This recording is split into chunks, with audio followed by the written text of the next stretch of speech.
Hello, everyone. What is going on? My name is Timpedia, and welcome back to the Not Canceled TNT podcast. We promise it's not canceled. We missed last week due to me working my third 60-hour week in a row, but this week I only had to work one 30-hour shift, so I'm ready to fucking record a podcast. God, that doesn't sound any better. Oh, actually, I didn't tell you guys before. I got tomorrow and Friday off. Ooh, baby. Not because everybody does, but because I specifically asked my manager for those 2 days off, and he said fine. You know, hard work pays off. I don't give a fuck. I'm going to record for 16 hours straight, but these are my fine co-hosts. We have Tyler. Hey. And Friedman, also known as Andrew. No, it's not just Tyler. It's fucking not just Tyler. Tyler. It is just Tyler. Oh, God. Thank you. And Friedman. Always a pleasure. So since we took a week off, I had the idea that why don't we just do lots and lots of news, because lots of cool things happened in the last 2 weeks. But part of the reason I say that is only because I actually put news articles in like the day after the podcast for the first time ever 2 weeks ago. So I was like, oh, I don't want to let all this news go to waste, so let's just do that. Yeah, we got a buttload today. Yeah, there's a fair amount. So let's get this show on the road. We have tons and tons of news. Oh, this is the first news I posted 2 weeks ago. What is this? So the Kristen Stewart Chronicles. What? We're talking about this first. Why not? Number one, I don't even know what this is. Tyler. Number two, I don't even want to know what this is. Tyler, it's the Kingkiller Chronicles. I called it the Kristen Stewart Chronicles in front of you months ago. I thought you'd remember the fucking joke. God, you can't trigger me like this. Got him. God. Oh, God, I was worried. Oh, Tyler, I thought you remembered that I fucking called it that Hell to your no. face. I when can't you told remember me my about it. first name sometime. Oh, my God. No, so the Kingkiller Chronicles, a fantastic book series that is forever waiting on the third book by Patrick Rothfuss. Tyler read it. When did you first read it, Tyler? God, like 3 years ago. Well, Tyler introduced me to it, what was it, earlier this year, I think. Yeah. And then I got Val to read it, and she's now currently reading the first book. So it's a really solid series. There's 2 books and a side book that no one seems to give a shit about. I don't know, Tyler, is it any good? Or did you even read it? I never read it. God, you're a fucking diehard fan. I know, because you know why? Because the character. Yeah.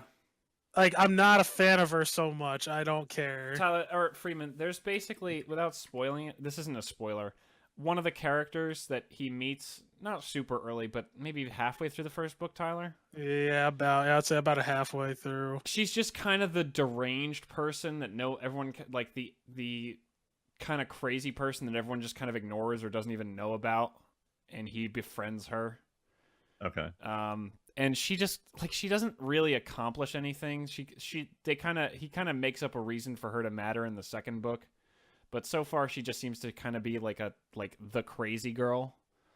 She like, most of the story takes place at a school, and she's like a student who went nuts years ago and started living in the sewers, and he found her because she found him like doing something one day, but she's totally fucking nuts, and he wrote a side book about her. And it's like, why the fuck did you bother? I don't care. I'm sorry, Pat, if you're listening to this. I don't care. Anyway, I want this third book. Oh, and my Facebook just made a message because it got Freeman's last message just now. Anyway, so the story here, though, is that there is going to be a TV show and a movie based on the Kingkiller Chronicles.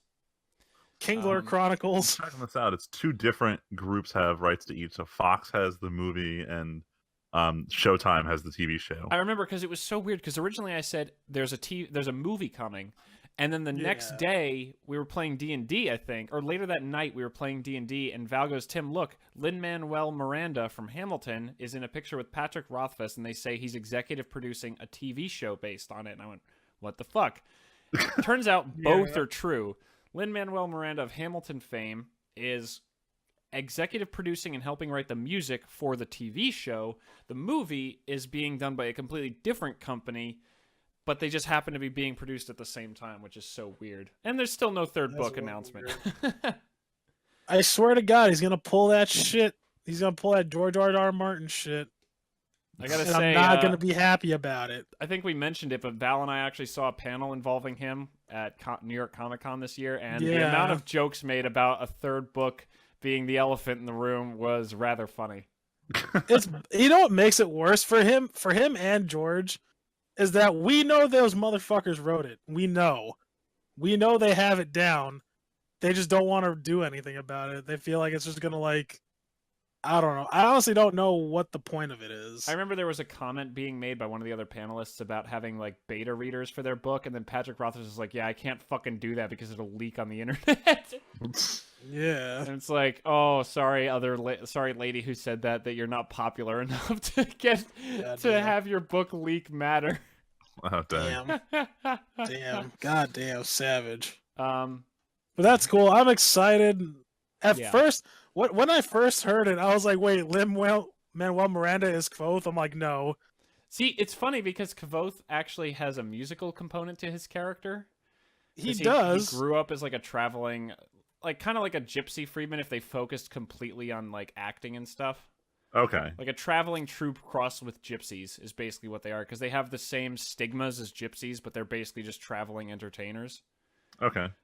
He grew up as one of them, so he can sing and play music and all this shit. It's part of his character. So when we heard about this, I was like, oh, Lin-Manuel must be playing the main character because he's a big music guy. But no, he's just helping work on the music and executive produce. He's not actually going to act in it. Partially because this is a side note. It's not even on the news, but I saw a headline today. Lin-Manuel Miranda is going to be Hamilton again in Puerto Rico for a little while as part of like an event or like as part of an organization that's raising money to help restore Puerto Rico after the hurricane. That's pretty cool. That's Next pretty year, cool, yeah. once the theater they're going to be in is restored, he's going to be there playing Hamilton in the show. They're not bringing like the whole cast back together, but he is going to be playing the main role again. So I'm sure there's some hype around that. I actually wonder if Val heard that. I'll ask her during the break. But anyway, it's exciting news. It's a good book series. I highly recommend it, actually. Val is currently loving reading it. And I actually started rereading it after hearing him at Comic-Con, but I just haven't had time much because of, working crazy hours. Why don't we continue into a story that you two know extensively? So I don't know if Tyler saw this one. I saw the trailer the second it dropped. I should have. I'm bad, and I didn't. I haven't been playing along with the DLC so far. I know in the first Final Fantasy 15 DLC. Why don't you clarify what you're talking about? but they just announced the next one. So for anyone who got Final Fantasy 15 when it came out, the DLC package had I think 6 content releases tied with it, and this is the 4th or 5th one. Oh my god, they're not done yet. Wow. They showed off the trailer for episode Ignis, which, as everyone predicted, takes place during the giant Leviathan fight, roughly 2/3. Which is about what? 15. Oh yeah, I'll say it's like 2/3 or 3/4. Something. Yeah, it's towards well the past end. the half point. But there's this whole arc where you were alone during that fight, and all your teammates are doing other shit. And when you reunite with them, a lot of stuff went down. So this is going to show a lot of what happened with Ignis. They showed off some new mechanics to the games. There was like grappling hooks. There were vehicles. It looks like they added a lot of new stuff to it. And it's very explicitly during the Leviathan fight. But like, they even showed, before that. But they're doing the one thing I really wanted to see, where Luna's brother, he was like a huge asshole the entire game, and right at the end they're like, "Oh no, he redeemed himself," and it was one of those like they told you but they didn't show you kind of things. And they worked really hard to show you during the segment they added in the first DLC to show you like he wasn't really an asshole. He just didn't understand why he should have sided with you. And this DLC, he is like your sidekick during this whole ordeal. So this is another attempt at making him a likable and relatable character. Likable, like him. God. I mean, he's a sack of shit, but like this is a good way of explaining why was he a sack of shit, so you understand why he's a sack of shit. At least I get why you're a piece of shit. But what I didn't know was before the Ignis expansion is supposed to come out, which I think it's December it's slated for, they had announced a multiplayer expansion for Final Fantasy 15. And I think this one takes place during the movie, during the opening sequence of the game that, again, you didn't play as. They just told you about, like, the downfall of your home city. It was showed mostly in the movie that came out before 15, but it's the same kind of thing. Like, it's, squad-based gameplay, as well as the whole warping mechanism. It's before? Like, it's during the movie? Did you watch that movie with... Yeah, I have the movie. Yeah, the promotional art they showed off for it has what's his name, Nyx and his squad like on the front of it as 4 of them. I'm like, Oh, oh, so I guess that's the 4 characters you play as for this. interesting. So Yeah, wait, did you watch it? they didn't have a the movie. Yeah, Yeah. like I played the first part of 15 and said I'm confused. Went on the Reddit and was like, yeah, go watch the movie. So I paused right after they revealed that the city has been destroyed, and I'm like, well, let's watch the movie and figure out how it happened. Yeah, I didn't know, so I accidentally did what you were supposed to, because there's an order technically, right? You start the game, and then right as you get to the first hotel that you get to, you like start the movie. Oh, the And one then- the one at the coast, yeah, because Yeah, right the when you one at stay the- at the hotel, Yeah, shit because that's goes when down. shit goes down overnight. This is like 15 minutes into the game, not even. Yeah, and which, because I remember I started it and I was like, I got shit to do, and so I went and I was like, I'll get back to this game later. And then like I went to my buddy's house and he's like, yo, I want to watch that movie with you. I'm like, yeah, sure. So we watched it, and I was like, wait a second. Oh shit! It was like it perfectly lined up with what I was supposed to do. So I was like, oh, this is good. The problem is that movie made me really mad about the whole game, because the whole point of the game, the quest around with your bros, is you're going to meet your fiance. Except the movie reveals your fiance was in the same city with you at the start when you left to go get her. Yeah. And that part pissed me off to no end. Because, yeah. But it's yeah, fine. New base. I'm excited for the DLCs. Cindy New Bay. It's fine. So, Freeman, you said you haven't played any of the DLC that's come out so far, correct? Sort of. The first one came out, it was 2 parts. They revamped like the shittiest part of the game and gave you an alternate telling what was going on from like your allies' perspective. And then there was the actual DLC. I didn't get a chance to play the DLC because it's like a 3-hour thing. And Now, do you think you're gonna wait for all 6 to come out, or are you gonna just go in now that this has you kind of hyped? I'm probably gonna go in now because I want to get them out of the way. All of them are very separate. Like they knew in the game that there were very clear-cut spots where they could take members out of your party and have them have their own individual plot lines. So does that mean you don't have to like have a save at the right place? It's just a separate campaign? No, you can go right into the menu and pick it up right where you want to, which is kind of shitty if you're playing through for the first time. There's a part where your first hour is like, yo, I got something to do. You got to let me go and do this. And then like an hour later, he comes back and he has this massive scar and he's like, I don't want to talk about it.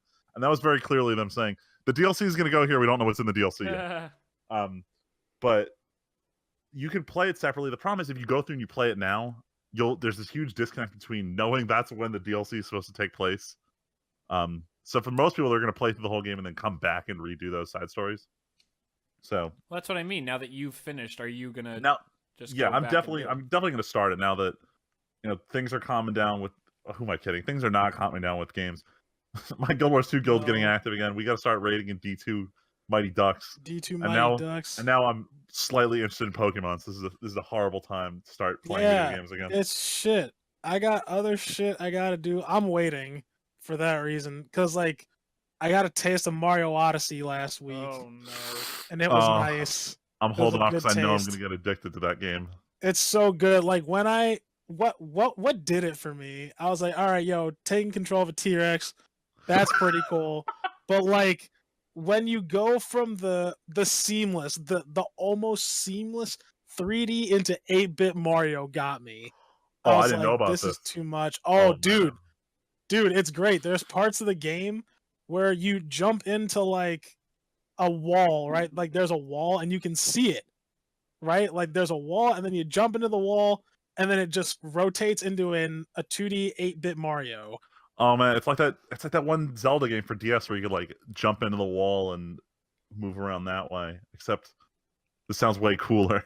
Yeah, the Link to the Past with the fucking Link Between Worlds. Yeah. Yeah. Yeah, it's basically they use that mechanic, except it's a lot better. Hands down. No, I want this game. Yeah, it's fucking nice. I want it. But you know what I do instead of playing games I should be playing? Right? Instead of like Breath of the Wild, I play fucking PUBG. So I played This is- my first PUBG like knockoff thing. I played. Oh god. We had a tornado warning a few Sunday night, and I went down to my neighbors because Val was out, and we ended up. Wait, was it? Yeah, it was, because definitely last night I didn't fucking do anything. For good reason. he had his Xbox set up, and he actually is into the closed beta for Fortnite. So I played one round of the PUBG Battle Royale variant of Fortnite. It felt pretty loose. Not gonna lie. Yeah, loose like diarrhea. I basically got shot at a few times, almost died. I made it to like the last 20 people just by hiding and not really doing anything. And Sounds like PUBG. Then, nah, dude. I was blasting away at a guy with an assault rifle, and I only hit him like twice out of 10 shots. And then he just turned and like two-shot me, and I was like, "Well, yeah, storm's over." I don't like Fortnite because like it feels like paper. Yeah, it feels way too much. Like like the guns don't feel like felt I'm hitting kind of anything. loose. That's the best way I could describe it. Like, yeah, when you hit the wall and the whole thing wobbles, and then you have to build stairs everywhere. But like, I'm not a everything is fan. health, and I don't know. It feels nah, like nothing gets more sweaty. Fucking today, dude. Today, Oh, boy. like I played a match with my boy earlier, and I died. I was in a 1v1 with a guy, right? Was the end of the match or just in the It middle? was the end of the match. Oh, 1v1. My boy died, and after he died, I killed a squad, right? Like of 2 people. I can and feel it the sweat from this story. Yeah, dude, and so the circle was closing, and I'm like, where the fuck is this last guy? Like he's a snake like I am, but where is he? And so like I'm walking around, like I'm trying to like crawl around. I'm like, where's this guy at? He's got to be here somewhere. I like stop for a second, pull out my grenade, I throw it.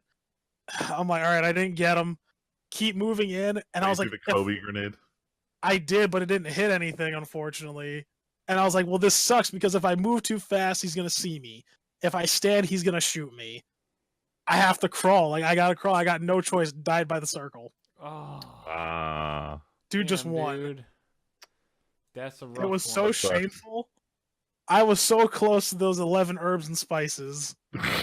That chicken dinner. The I winner tasted chicken 10. dinner. Oh. Dude, I was so mad. It was right there.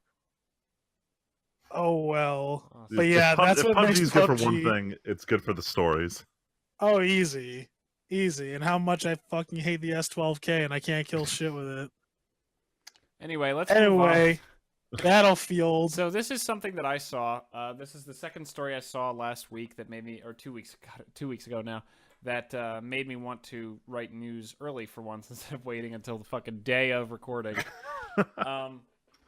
So apparently, similar to something we're going to talk about later, WoW, there were apparently fan networks for old Battlefield games, like the free-to-play one, Battlefield Heroes, Battlefield.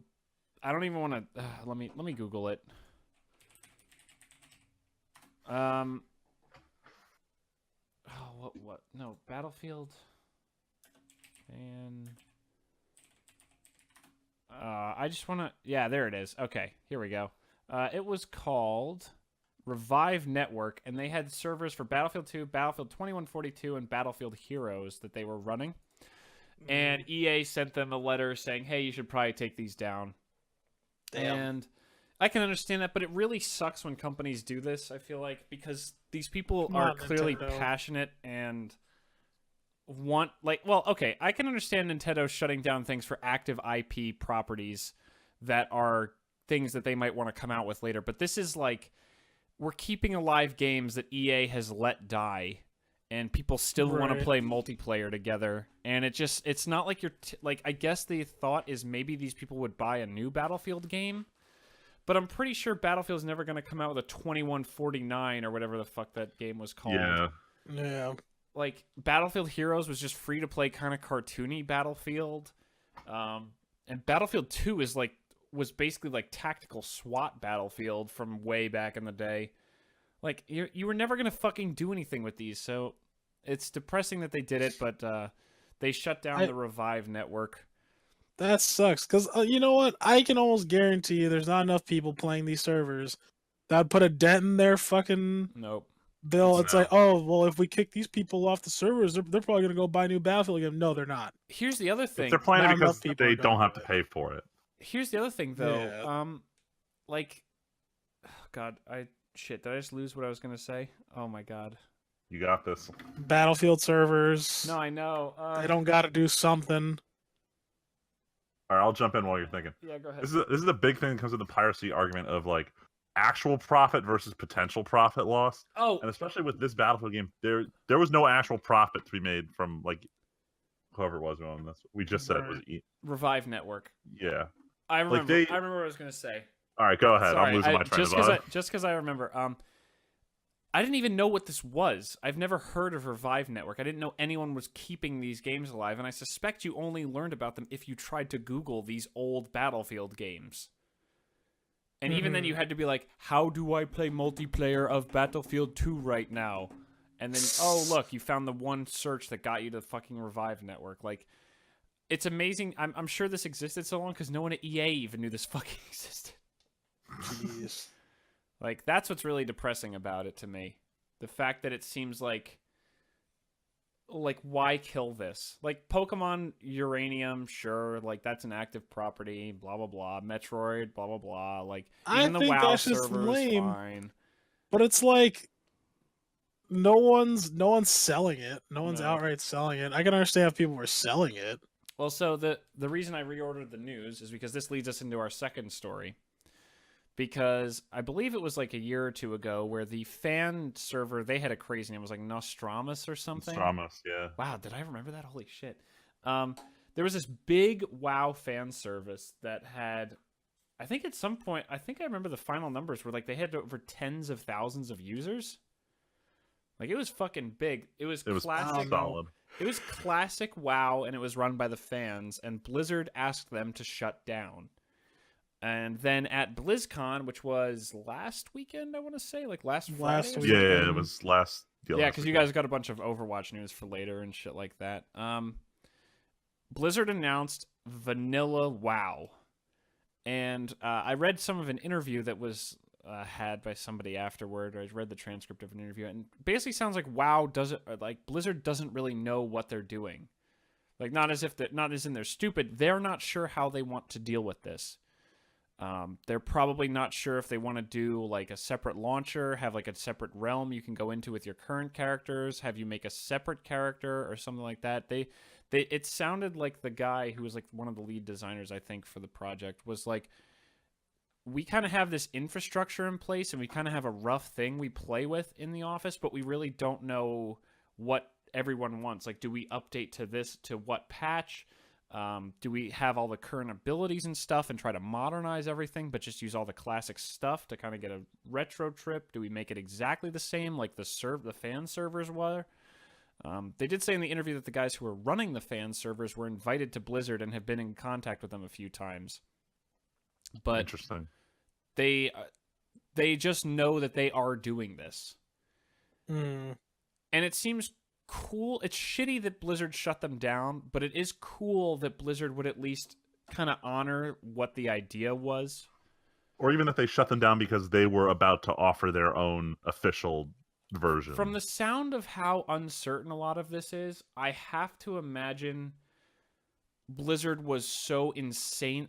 Either Blizzard just thought of this idea and a week later said we need to shut this down because someone found out about it in a week, or Blizzard thought of doing this because once they found out about these guys and found out how popular they were like, okay, maybe we need to do something along these lines because there's a lot of people here. Yeah, I'm imagining it was something like right after the shutdown when Blizzard went through their official statement saying that we can't make vanilla again. I'm willing to bet some of the office was like, I don't know, can we? Yeah, and this kind of like pet project exploded. Exactly. It's probably like some side project that some guys started messing around with, and then they came to management with like an official proposal. Like, we think we should do a classic thing. Here's the numbers of what Nostramus had, how many players they had every day. Like, these are all clearly big WoW players who want something classic, more classic than what we're currently offering. We should try to cater to them for a PR win, and it'll probably get some people back and maybe swing some people around who haven't played in a long time. I mean, on top of that, you do have the success of what's it called, old school RuneScape. Mm-hmm. So it's proven that people will play an older version both for nostalgia's sake as well as just they don't like the current version. Yeah, and it gives them a choice. I know we asked Luigi about it, and I actually asked my direct manager is actually a big WoW player too. Funny enough, and both of them said that they were not interested. But they are both active raiders of the newest content. Luigi specifically said that bosses were really boring back then because they were very linear and not exciting. They would just kind of attack you and you didn't have to do anything about it. But I don't think this is for them. It really isn't. Like, as someone who still plays Guild Wars 2, and Guild Wars 2 is nowhere near as old as WoW is. If someone told me, do you want to go back to vanilla Guild Wars 2 from 2012? Like, I'd know. I tell them, fuck no. There's so much new shit and new systems in the game that make it better. For people who like the way it is now, the old version just seems like a stripped down version of what they currently like. The other thing too is I feel like a smaller team can work on this while a big team still works on an expansion. And even if an expansion gets slightly delayed because of this, they're never going to lose subscribers at any significant number because they're doing this. There's not going to be some big exodus of WoW players who are like, you dare make classic? You are gone. That's not going to happen. It's also, I mean, it's sort of a win-win. Like, if you release this, like you said, there wouldn't be a max access, but like, you won't piss off existing players with this change. If anything, this is to appease people who didn't want to play current WoW. And you're going to get their money anyway, but people who want to play current WoW are going to play that anyway. So, I honestly, I don't see this backfiring. No. And this is the flip side of that EA story where you know EA is never going to fucking do anything like this. No. They're never going to be like, let's make, like, Disney or whoever it is made multiplayer servers for the Star Wars games that are on Steam. A bunch of the old Star Wars games have servers now. I know I talked about this a while ago when I live streamed Empire at War like a month ago. But EA will never do that. And I remember actually, I saw the trailer that they did for Classic WoW.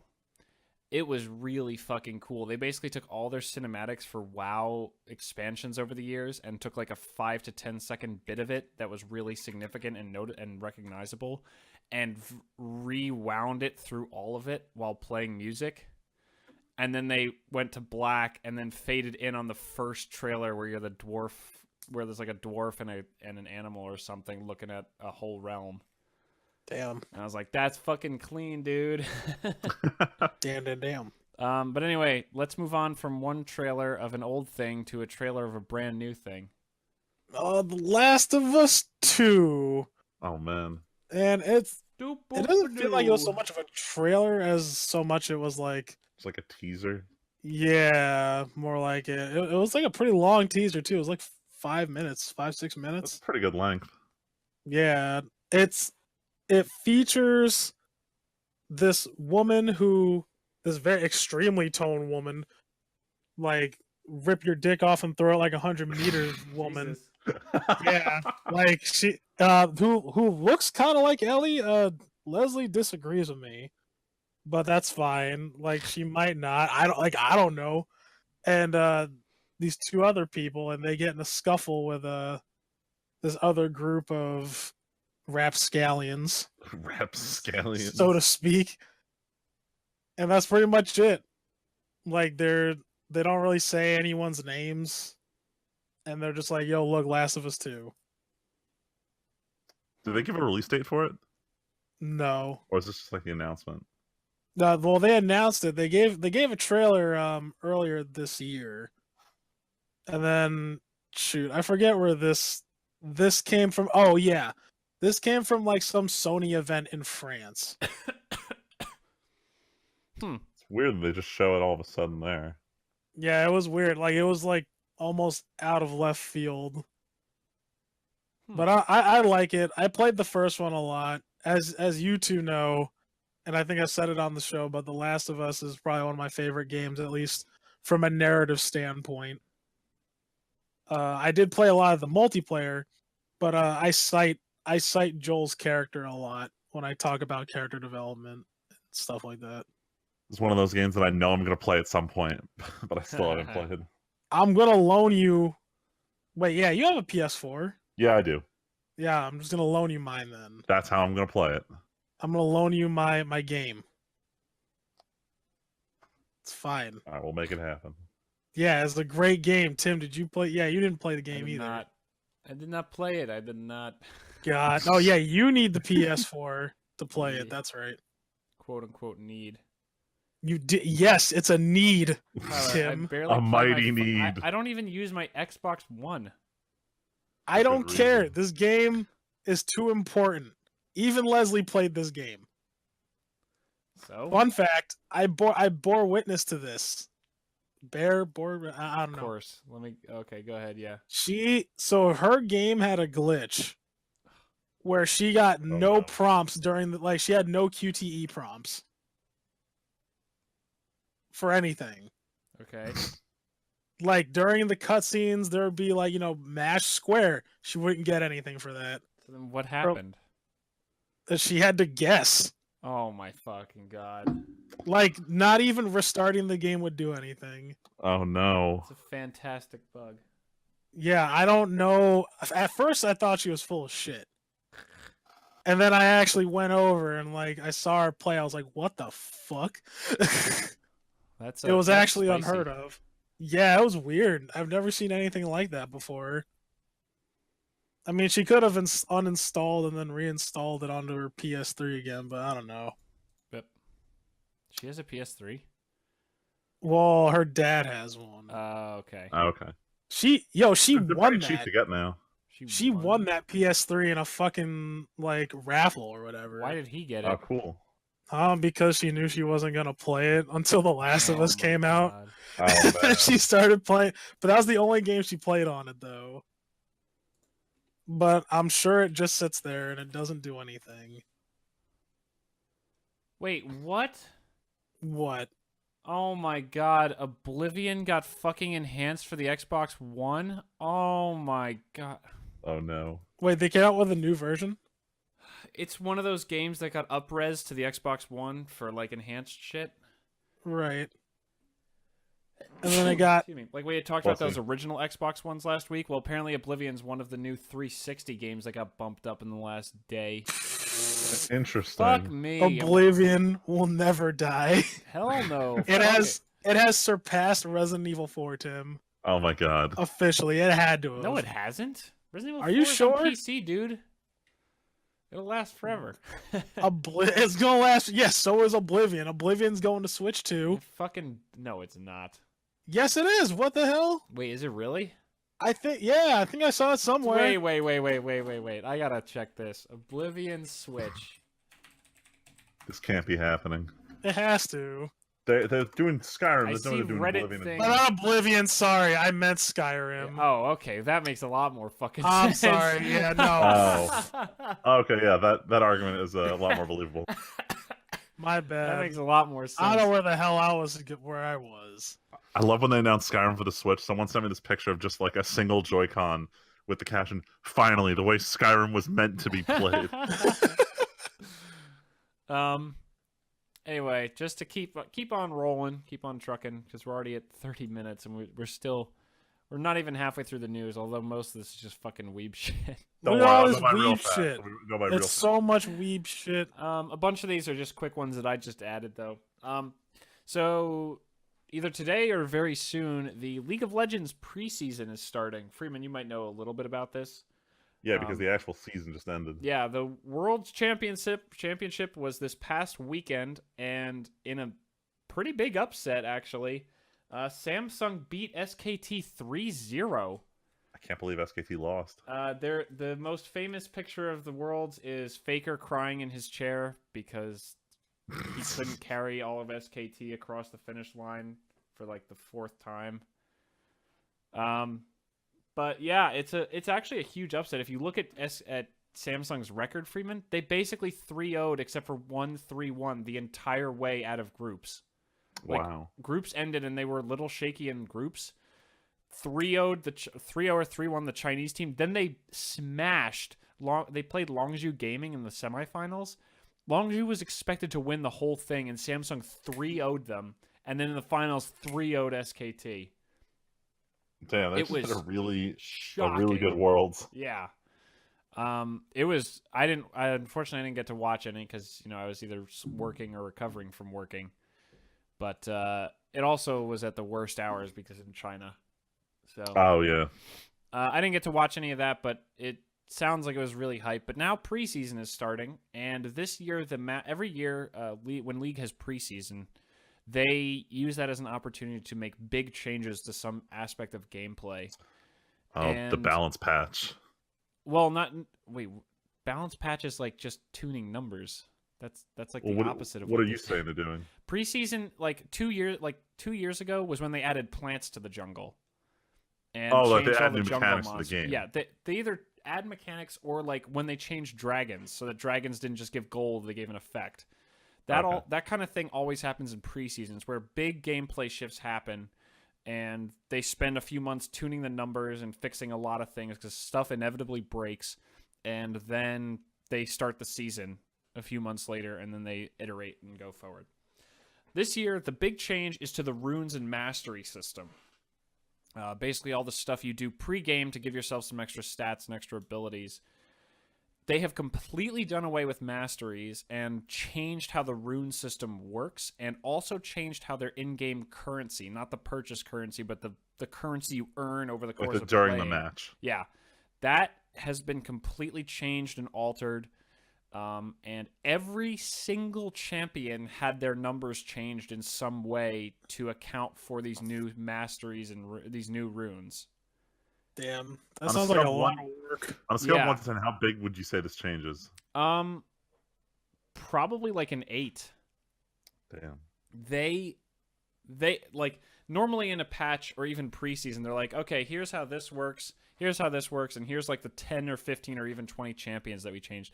This time when you went to the preseason patch notes, they had alphabetical sections of like 30 champions with a little button you could click on each photo of each profile of a champion and see what numbers were changed for them. Jesus. And there was like 3 of those, so it's like over 2/3 at least, if not all, of the champions had their numbers changed to account for this. Not even in a major way. It might have been just like base health change, but almost all of them were touched, which is just crazy. I have not played in a while, obviously with work, but I'm going to have to figure this out because this is actually a big change for how you pre-play the game. Because a lot of new runes have happened that have new abilities that affect how the game works, and there's a lot of new stuff going on. So the whole game has kind of shifted instead of just like jungle changing and that affecting everyone. Now it's just everything is different. Like everything is low-key different every time. All your champions are low-key different and have different abilities and things. It's pretty cool. How's the community taking? Are they like liking it? Are they annoyed that everything's different now? I mean, I'm a little annoyed, and there's definitely some bugs. Like people say that they're earning because they kind of combined like multiple crafted like. The new currency is basically the old IP points, like influence points, that you basically use to buy champions, every thousands of them. And there was also crafting stuff that you got by like doing crafting things that League introduced last year. And they kind of merged the crafting current gems and the IP points that you earn every match. So you can kind of, like, it's all this weird jumbled thing. There's complaints about how quickly you earn that stuff. There's no more level cap. So now it's just go as high as you can. Oh, wow. Which is neat. But the community seems to like a lot of the rune changes. Obviously, there's going to be some balance and stuff, but a lot of people seem to really like that there's... Because before you had to buy runes with your... Like, the only other reason you used that influence points currency was to buy the runes you needed. So, like, a lower-level player had less masteries unlocked, and they didn't have the runes they always needed, and it always sucked to have to buy runes instead of buying champions. So now runes are just free and are abilities, basically. They basically turned runes into masteries and then got rid of masteries. Interesting. So there's a lot to learn, but it seems really cool and exciting.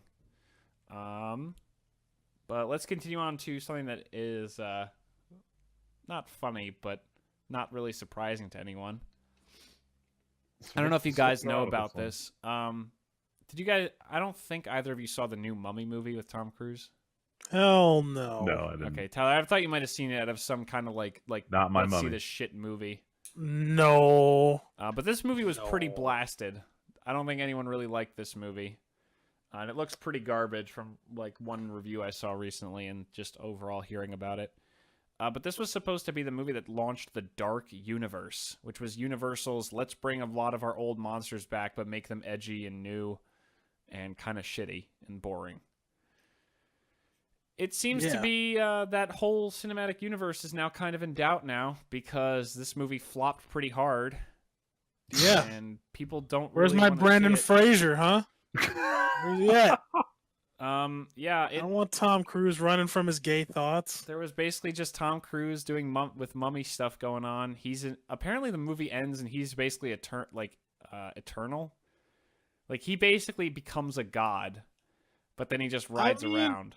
I wouldn't be surprised in the fucking trailer they show him dying and then coming back. No, to I know, life. but apparently like the mummy lady Interesting. like is trying to summon a god, and for some reason she picks Tom Cruise to inhabit to like take the god in, and then she succeeds, but then he decides to be a good guy anyway, so then he kills her and just rides off into the desert. I don't fucking know. Who cares? All But right. there's also Russell Crowe as Dr. Jekyll. And Of course. that's a reference. This seems dumb. Like, I feel like there's Universal tries I mean, and they fail. they're probably lot. like, we're sitting on these old cool horror things that people like. Let's make a new version. Like that shitty You'd think they'd learn from that crappy Frankenstein. Oh my god. They didn't make that. Universal didn't make that because Frankenstein is public domain. But holy shit, do you not see that and be like, people don't want shitty new versions of these franchises? Yeah, like Fast and the Furious. Fast and the Furious is That's too a dumb to die. That's a scary What are they up movie to? in Fast- itself. Speaking of Fast 9 or something? Yeah, it's gonna be Fast 9. Oh my god. Fucking Tyler, you might have seen this. I didn't because I'm bad. No, Hold on, but- we need to pause so I can watch this trailer before we talk about it. Because for what? the next line, is that what you're about to talk about? Yeah. Oh no, I on wasn't. notes You here? can watch it. You can watch it. Oh, I'm Mute gonna watch yourself. that while you guys are doing Watch this. it mute yourself because this is just funny for Tyler. Oh god. Tyler, this is gonna sound terrible, but who's Tyrese? He's that guy who plays like the carjacker who was Paul's friend in like Fast and Furious Yeah, 2 or and not 2, 3. yeah. Too Yeah. Fast, Too Furious. It's not the Tokyo. Yeah, he was in Too Fast, Too Furious. It's where they're in yeah. like Miami and now he's part of the crew Yeah. for whatever. Yeah, fucking he's the reason. second one. Yeah. Are you about to talk about him having beef? Yo, with so Rock? yeah, the fact that he put out a public challenge to fucking the Fast and Furious makers and was like, "Yo, you gotta pick me or The Rock to be in the next Fast and Furious." Fucking Christ. No one ever cared about Tyrese. No one gave a shit. Even in the second movie. Oh You know my what? God. His R&B sucks dick too. All right. Like, is he retarded? Like, The Rock is one of the most marketable people on the planet right now, He's one of the most prolific like pop culture and he identities. seems like a nice fucking guy. I remember a while ago there was like a story of some guy on Instagram like meeting The Rock or something, or someone, I don't remember. I don't even want to get it wrong. I remember hearing a nice news story about The Rock a while ago, but he seems like a nice fucking guy. And then for this guy who literally his only paycheck is probably these Fast and Furious movies is like, nah, Yeah. son, you pick Yeah. me or you pick The Rock. Listeners, without even Googling, what's the last album that Tyrese even made? I'll I wait. honestly forgot he was a musician until you just said that. I Yeah, didn't even because really he's know that. not good. Because he's not good. And you know what? His character is terrible. He's supposed to be like the comic relief, but like Ludacris easily does like a better job. And guess what? His character's a lot more likable too. Oh god. Like, what is a carjacker doing on this international escapade fucking team? Like, what does he even accomplish anymore? What is All right, you know what? If you want to get into this, we can. No, we can go. Tyler, We I can go haven't through seen these. systematically. No. The Tyler, entire team, Tim. Yeah, that's right. I thought not. Don't even Look. get me started on Luda. I know they're all fucking terrible, but like, what is Tyrese? Tyrese brings literal nothing to the table. True. Out of all of them, he does literally bring absolutely zero to the table. You know what he brings? He brings remembering Paul because him and Paul had that movie together. Or And it that was movie just was them. shit. That movie didn't even try. Wait, which movie are you talking about? Too Fast, Too Furious. Oh. Which I'm so mad because the first one was so good. I really loved the first one. I could watch the first one a lot. Is it just me, or is there like a dead period where Fast and Furious wasn't just back? It Or am I was. It was like crazy? what? Yeah, no, it was after dead. It 3? was dead after Tokyo Drift, and then they decided to bring it back with, was it just Fast and the Furious or something like that. Yeah. And The then they were Fast like, and the Furious or whatever. yeah, I'm like, all right, and then they're like, well, how weird can we get?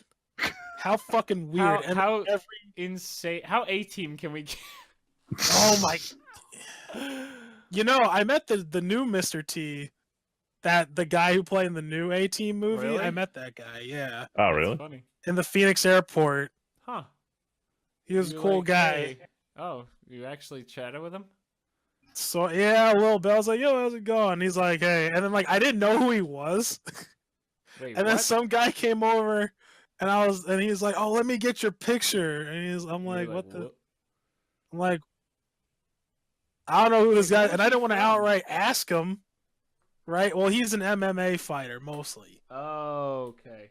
but he did like a short acting career where Of he course he played did. like, yeah, right, exactly, where he played in the new A-Team movie with Bradley Cooper and Yep. all them. My God. Because I remember the tank jumping out of the plane. Yeah, and I'm like, And- well, I wasn't gonna say because I'm like, I don't even watch MMA, and I'm like, I don't watch shitty movies like that sometimes. Oh. Yeah, I said it. Anyway, let's talk about the trailer Freeman left to watch. Oh man. The third and final trailer for The Disaster Artist has come out.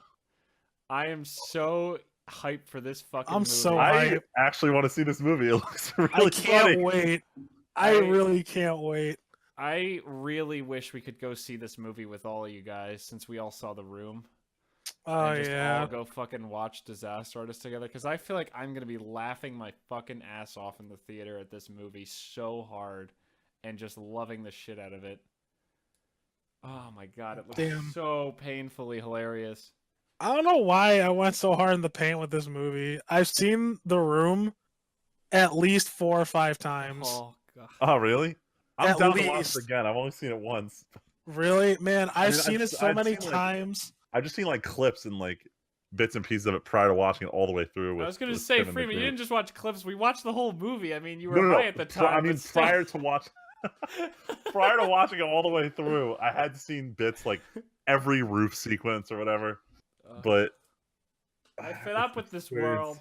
I'm fed up with this I was world. gonna say James Franco's doing an amazing job playing him in this movie. Oh my god, you know what Val told me yesterday? Apparently, when they made the new billboard for the movie, how they like recreated it with James Franco, Oh, yeah. they put Tommy Wiseau's phone number on it, real phone number, and someone recorded a video of calling it and talking to Tommy Wiseau, and he's like, "This is my movie." Oh my god. Oh my god.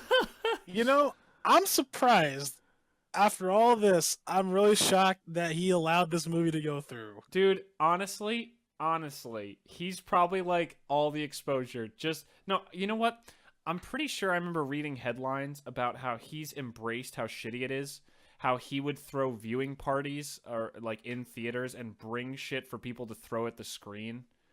Like I think Yeah. he's like, in on the fully joke. in on it. I think he gets that he's like he is now. He used to not be Oh, like of course. years ago. But Yeah, me and you talked about it, Tim, with Nostalgia Critic. yep, exactly. When he He had shut that video shit taken down real quick. Yeah. But I think he's realized he's never gonna. Thanks to the room, he's never gonna get anything. It's honestly kind of impressive to think that someone could take what they thought was their magnum opus, realize it's a joke, and actually run with the joke.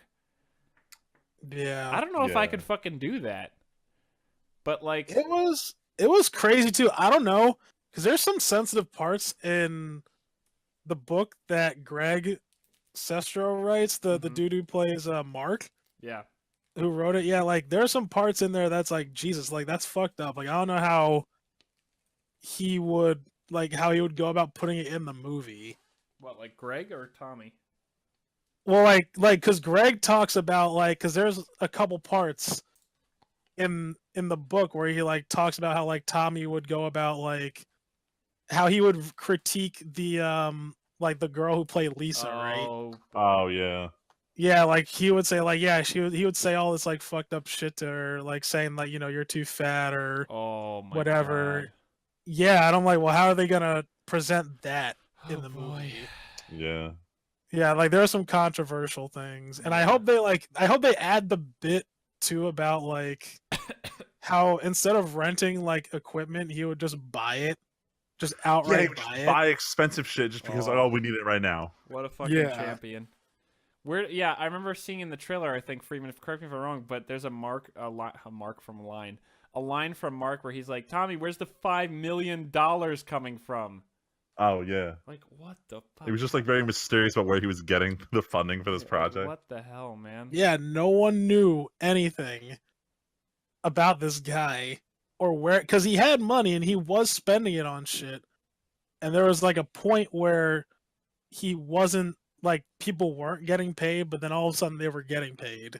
Weird. Yeah, It there's was a lot of super mystery weird. surrounding this guy. Yeah, and he's American, supposedly. He's an American. He is like American, But then where's the accent coming from? right? It's the weirdest. It's one of America's greatest mysteries. I feel like we're on an episode of Ancient Aliens right now trying to explain this. That's a whole nother podcast episode. This is a quick story I just threw in here because I honestly think that a little bit of good news couldn't hurt. Apparently, Assassin's Creed Origins is selling like fucking hotcakes. Really? Especially compared to normal sales for the last few years of the franchise, which, if that's true, fucking good on them. Prove that it's a good idea to take a little bit of time off, give people a chance to breathe, and then come back with a sick-ass game. Because reviews are good and sales are great. That's I good don't know. to The hear. headline I saw on IGN was like, sales are doing better because they took time off. And I'm like, oh, well, if sales are good, it probably is because they took time off.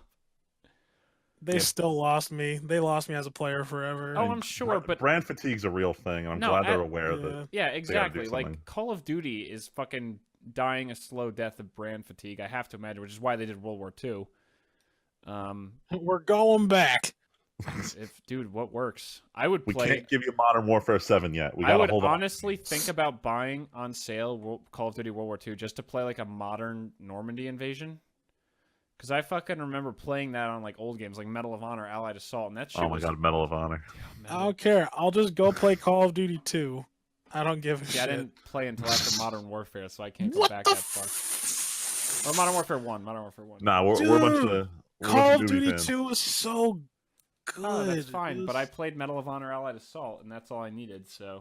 I played That's COD 4. That's all I fine. need. Man, fuck the both of you. Oh my god. I don't know who I don't The know who you moral people of the are story anymore. is that brand fatigue is bad, and sometimes it's good to take a break, especially when we're in an age where so much quality stuff is coming out. Like, to say, okay, we need to take time off, let our team find some good ideas, give them a chance to craft a really good game, and then we'll smash back next year. Like, that, to know that somewhere, some executives at some big company thought of that. Little bit of hope for humanity. Yeah, a little bit. And then we're going to destroy that hope. Because apparently Warner Brothers is talking about making a Lord of the Rings TV series. What a transition. Dude, I can do it sometimes. And what an It's odd not- announcement. It's not gonna be good because you know Such why? A terrible Because idea. the CW is garbage. Oh my god. Yeah, I said it. Tyler, too hard hitting. I don't give a shit. Yo, Savage. I made a proclamation. You know what? In fact, I'm gonna make this podcast be my vehicle. This is gonna Oh, be my shit. soapbox. Oh You all ain't ready. So as most of you know, I am a huge Supernatural fan. no. Oh god. Yes. Here we Are you go. like an anti-fan at this point? Yeah, you know what? So this is what it brings me to. Oh, boy. I've realized every time a new episode comes out, I'm going, wow, well, fuck. I gotta watch this new episode. And then I became self-aware about this season finally. I'm like, you know what? I need to stop. All right? Oh, If nothing happens this season oh, that makes me really want to watch, I'm actually done with Supernatural. no. And then That's it. I'm Oh. done. Like I'm not gonna continue watching the show. Oh. And if I were to ever watch it again, I'll only watch it up to season 5. Oh, I thought you were saying you were still watching and making but like if the end of the season came and you hadn't seen anything important, you'd be done. Yeah, that's pretty much it. So you are still actively watching. Unfortunately. So you, Okay. yeah. So you're waiting till the end of the season and to make a final. I am. show. And you know what? That's a big fucking deal, I think. I don't know. I've been so I mean, Tyler, Val and I bought you the fucking anime for Christmas last year. I don't think anything will ever top that for me. God. That will it's- forever be one of the greatest finds and purchases of my entire life. Is when I saw that on fucking Amazon and I was like, "This is the present. This was made This for is him. it. This was made for Tyler." God. You know what though? Like it beneath it being like so cheesy and not that great, it definitely has like its perks. The fact that Because- they only got one of the two guys to do Voice the voice acting is fucking fantastic. Yeah, it's so weird. And the fact so they get Jared they get Jared Padalecki to do the voice. no, but now not you're making me think of the Jensen. song. But- Oh, no. But they get in between the episodes, they have both Jensen and Jared talking about the episodes. They got it for the special features only. Yeah, I swear to God, like, oh my God, it's so weird. And then like you Fantastic. start the episode, and then you got fucking Dean talking, and you know it's not Jensen Ackles talking. It's like, it's so weird. He tries his best. Oh, it's fantastic. That's just so uniquely, horrifically dumb. What are you gonna do? It's like magic in a bottle. Like you have to fucking buy it just to know that it's real. Just to know that. I tell people a lot about it. I'm like, Supernatural made an anime series. Wait, what? And then it always goes, wait, that's not real. And I'm like, well, I have it. I wouldn't have thought so either. And then my friends gave it to me for fucking Christmas one year. Yep. I knew there was an anime series out Ugh. before you bought it for We me, got but I was Tyler- like, Jesus Christ. Tyler, you got us so off topic of how terrible this Lord of the Rings TV series idea is. It's gonna be shit. My point is, Don't trust anything the CW CW. touches is gonna turn to shit. I honestly didn't even know CW was making it. I just knew it was being made, and that's automatically the worst idea. Listen, anything Warner Brothers has to go through CW. Is that true? Always. I mean, Yeah, they look own at the CW. DC. Oh, that's DC, true. fucking Warner Brothers. Yep. All their shit's on CW. Wait, I thought Supergirl was like on Fox or something. No, I got moved to Supergirl. I mean, sorry, Yep. got moved to the Supergirl Supergirl Network. No, I got moved to CW. AKA the Supergirl Network. The only But- thing that's not DC, I think, right now is Gotham. You mean not CW? Fuck. You said Not not DC. CW. The only thing that is DC And guess what? Right, That's the that only is good not- one. airing, that is not airing on CW is Gotham. That's the only good one too. Somehow Fox got the rights to that. Fucking good. Although Gotham I know started slow, but at least it's not the Yeah. Flash or Arrow. I mean, Yeah. like, I thought Arrow was cool for a while, and Yeah, people so is thought like Flash. Flash, and now it's like starting to die. But then they were like, "Oh, we're gonna do Legends of Tomorrow," and that was shit. That just was shit from the gut. I actually, while I was on IGN trolling for articles before we started, I saw the headline: "The guy who's playing Captain Cold is almost done." I don't know why. He's like a He's like one of decent the actor. only good ones. Yeah, he should be getting better fucking roles. Anyway, the TV show. Yeah. You gotta wait another 20 years, maybe. Then you'll maybe be able to do it. The movies are just too classic, and still Also, it still feels too soon. they're still Yeah. too new. Like they were so advanced for their time.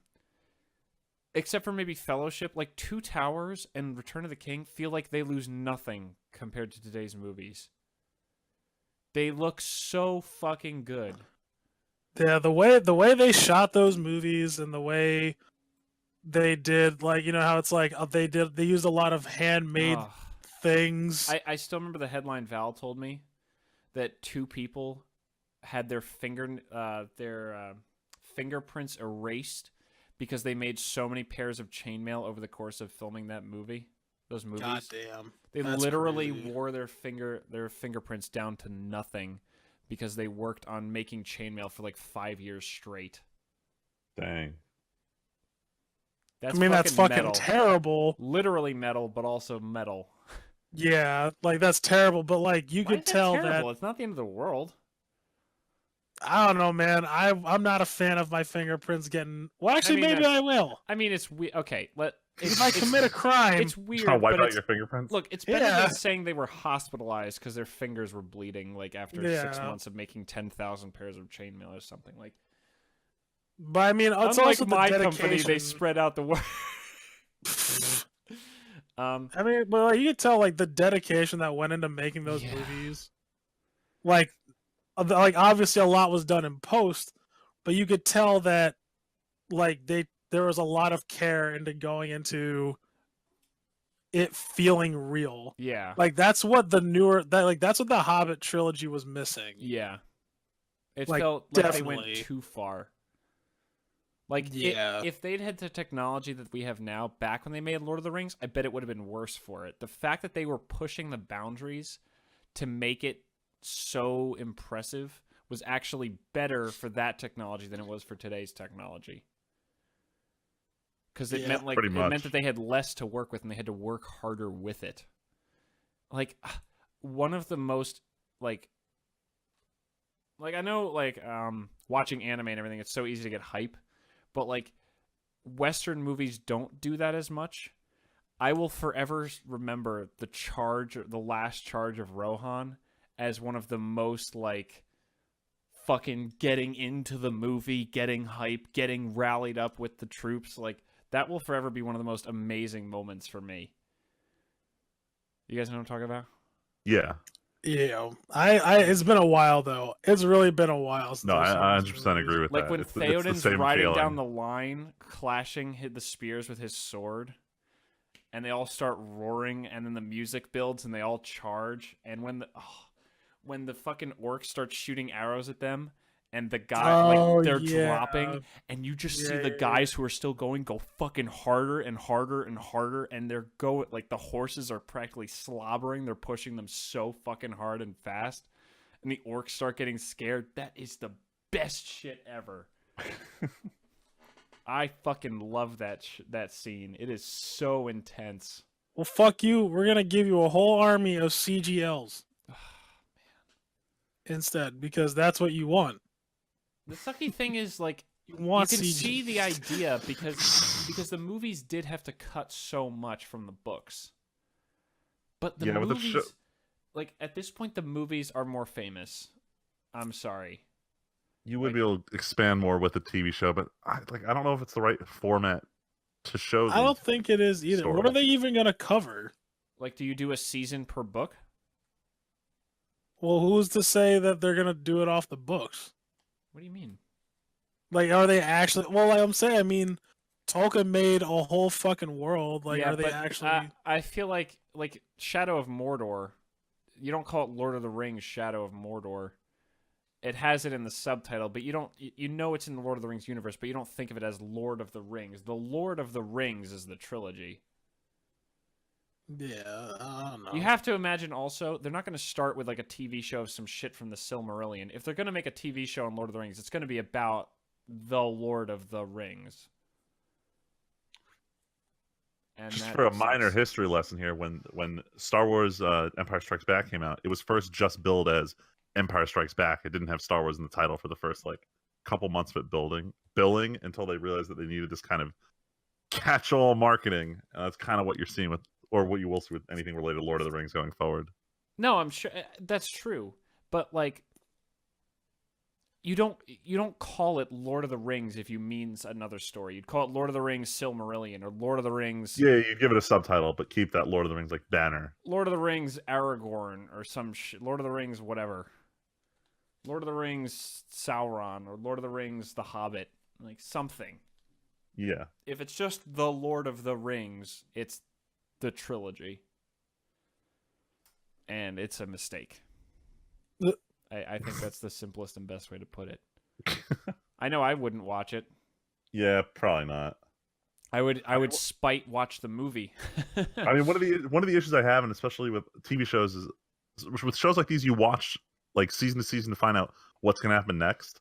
The problem is almost everyone already knows what happens next in Lord of the Rings, especially if you're just covering the same material as the books. You know what else is a problem? Here's episode 1 and 2 playing in Hobbiton. Who the fuck cares? You watch Fellowship of the Ring because you know more shit happens. Even taking like an hour for them to leave, you know it's build up. Like in a TV show, all you have is like, look at us dirtle around, and we kind of have to play things differently because things have to go a certain way. Oh, here's the Tom Bombadil episode that we cut from the movie because shit, Tom Bombadil actually doesn't play a fucking role at all in the book in the final story. And like, you just imagine the cuts for like the Battle of Helm's Deep. The gate has been breached. Black screen. See you next week. See you next week. Damn. People this will is why watch it's gonna it. be shit. What? It's gonna be shit. Even if it's good, I don't want to watch it. Like, you know, it's so funny. Tyler, Leslie told me you and her finished Stranger Things 2. Val and I are barely into it because I've been so busy with work, and because we just finished rewatching Full Metal Alchemist Brotherhood. Hell yeah! Still fucking amazing. Weeb shit. Time for the weeb stuff. Not yet. But we see Sam in there. Yes. And it's like he actually is trying. It's not as bad as some other people. Like if you see Viggo Mortensen with kind of long hair, you're like, hey, look, it's Aragorn. Sam actually looks different without the blonde curly hair, and he's aged a little bit, so it's not as bad. But it's still like, hey, there's Sam. Every time. It's one of those. It's like what's his face? Daniel Radcliffe, Harry Potter. Yeah, you can't unsee him. It's one of those things where the one role was so iconic. Like here's the flip side of that. Tom Hiddleston. He's Loki, but you don't see Loki. You see Tom Hiddleston, if anything, because he's such a varied actor and he's been so all over the place. Like or Michael Fassbender, maybe. Exactly. They're both the very active, all over the place kind of guys. They play a similar archetype, but they're never the same dude. Michael Fassbender from Prometheus is definitely not the same as from X-Men. Right. Yeah. But you see every single person and thing in Lord of the Rings is so iconic for that role. So iconic. Like, hell, Ian McKellen and, I can't remember, the guy who played Sauron and Dooku, who died of, like... Christopher Lee, yeah. Yes. Those two are, like, the only ones who that hasn't happened to. Hell, what's his face? Frodo, Elijah Wood. Yeah, because I guess they also play in a bunch of different, like Ian McKellen and Christopher Lee have had very succfull acting careers before that's what that I mean. movie. But like, everybody else, honestly, like Legolas, why can't Orlando Bloom. He's done other things, but even him, he's probably the most successful other than the two oldest members of the cast.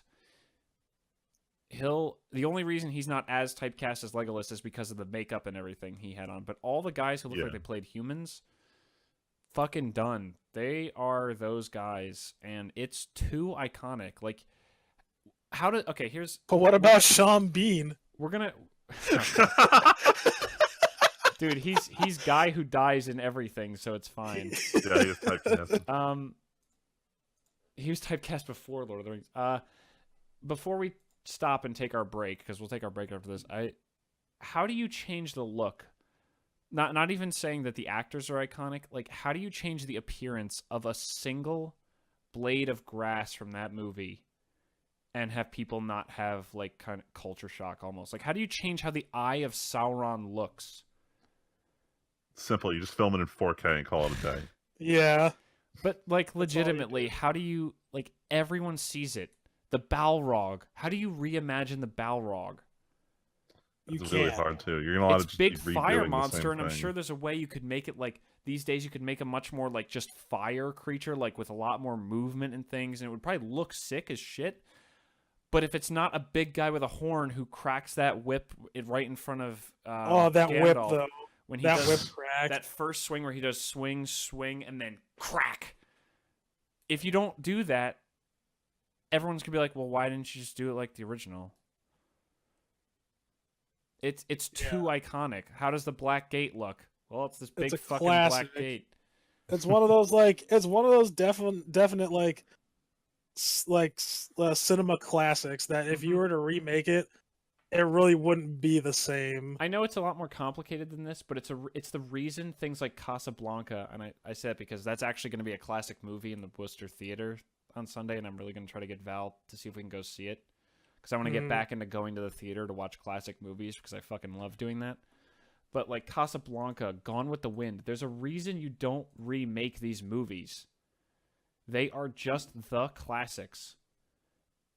And you're never, ever, ever going to convert people to thinking that the new one is better. You're just not going to. Yeah. And it's not like, worth the effort. do you think that you really want to do that with Lord of the Rings? Do you really think you can topple original Lord of the Rings just by making it a TV show and changing the format? No. And with that, we're going to take a break. And when we come back, more news, because... it's the mega news episode. Yeah, it's... what was the tagline I thought of? Oh, and that's the way the news goes. The news goes. Jesus, I'm taking the break. All right, we'll be back with all of the staples of our news weeks crammed into part 2. Yeah, right. See you in a minute, everybody. And we're back. Got more news. Always more news. Keep chugging along. So much more news. On to the classic topics. Let's just pop right into it. Yeah, we got the classic topics. Magic the Gathering. Tyler can go finish his dinner. Go fucking nap. Nap and finish my dinner. Actually, you should nap. I found Val napping out in the bedroom. Ripperoni. So this weekend was Pro Tour Ixalan. Pro Tour of every set release is basically the look. Here's the big tournament for Staple each decks. set. There was a period where there used to be different Pro Tours, then it was only standard, and now next Pro Tour, Freeman. They're bringing back Modern Pro Tours. The Modern Pro Tour that everyone says is going to be the death and savior of Modern at the same time. It's going to be absolutely terrible, but I can't wait to see what happens. It's going to be... Oh, jeez. Dude, SCG says Modern's so open right now. It's great. It actually is. It's... Dude, 5-color humans is taking over. I can't believe it's a real deck. I It's can't believe so- 5-color anything is a deck. The fact Saffron Olive has tweeted and said on their podcast and on videos multiple times, every time I play against 5-color humans, they do things and I'm like, yeah, that's fine. Yeah, that's fine. Yeah, that's fine. And then I just die. Anyway. The sleeper. Pro Tour Ixalan, though, was standard, and everybody was like, oh no, Temur Energy and Ramanop Red are going to take over the format. And they did. But neither of them won the tournament or even made it super far. They made There it was some pretty far, decent diversity in the top 8, if I remember correctly. but the top 8 is such full of shit. It's actually more kind about of. the whole meta. Yeah. Like Temur Energy converted average. They did average, but the field was just so much Temur Energy and 4-color energy. But Soul Tai Energy won, which was really cool looking, which is basically old green-black Constrictor with blue for Scarab God, probably, because always fucking Scarab God. Dude, thank God I bought the one I Splash for needed. the playable mythic. Thank God I bought one for my zombie commander deck right after set release, because that thing is like $40 plus $50 now? Jesus. I thought it was going to be like a dumpster mythic. No one was You mean like talking the other about two it. gods? Well, actually, no. The Yeah. Scorpion God's dumpster. Locust God's good only because of Commander. Locust Yeah, God's he's fucking pretty everywhere. solid commander. Like he's in my Arjun deck, my cast deck. If your deck draws cards, he's a good card. He's a good card. Yeah, standard is not super diverse, mostly because Kaladesh is so good. Yeah. But I'm fine with that because I fucking love Kaladesh. Yeah, there was some big discussion this week about whether energy is too busted a mechanic, and I think someone tweeted him or asked Maro on his blog, and he kind of said, "Yeah, the problem with energy is it's a resource that never goes away until you need it." Yeah, I think there needed to be like a siphon energy card that was like steal your opponent's energy or use your own energy plus your opponent's energy to do some big thing. something like that. I think the big problem is that energy is such a unique mechanic that it's hard to print like a hoser for it in the next set Like without the card Solemnity. seeming irrelevant. Like if you come from like an artifact set, it's really easy to print like incidental artifact hate somewhere. It's really hard to print incidental energy hate.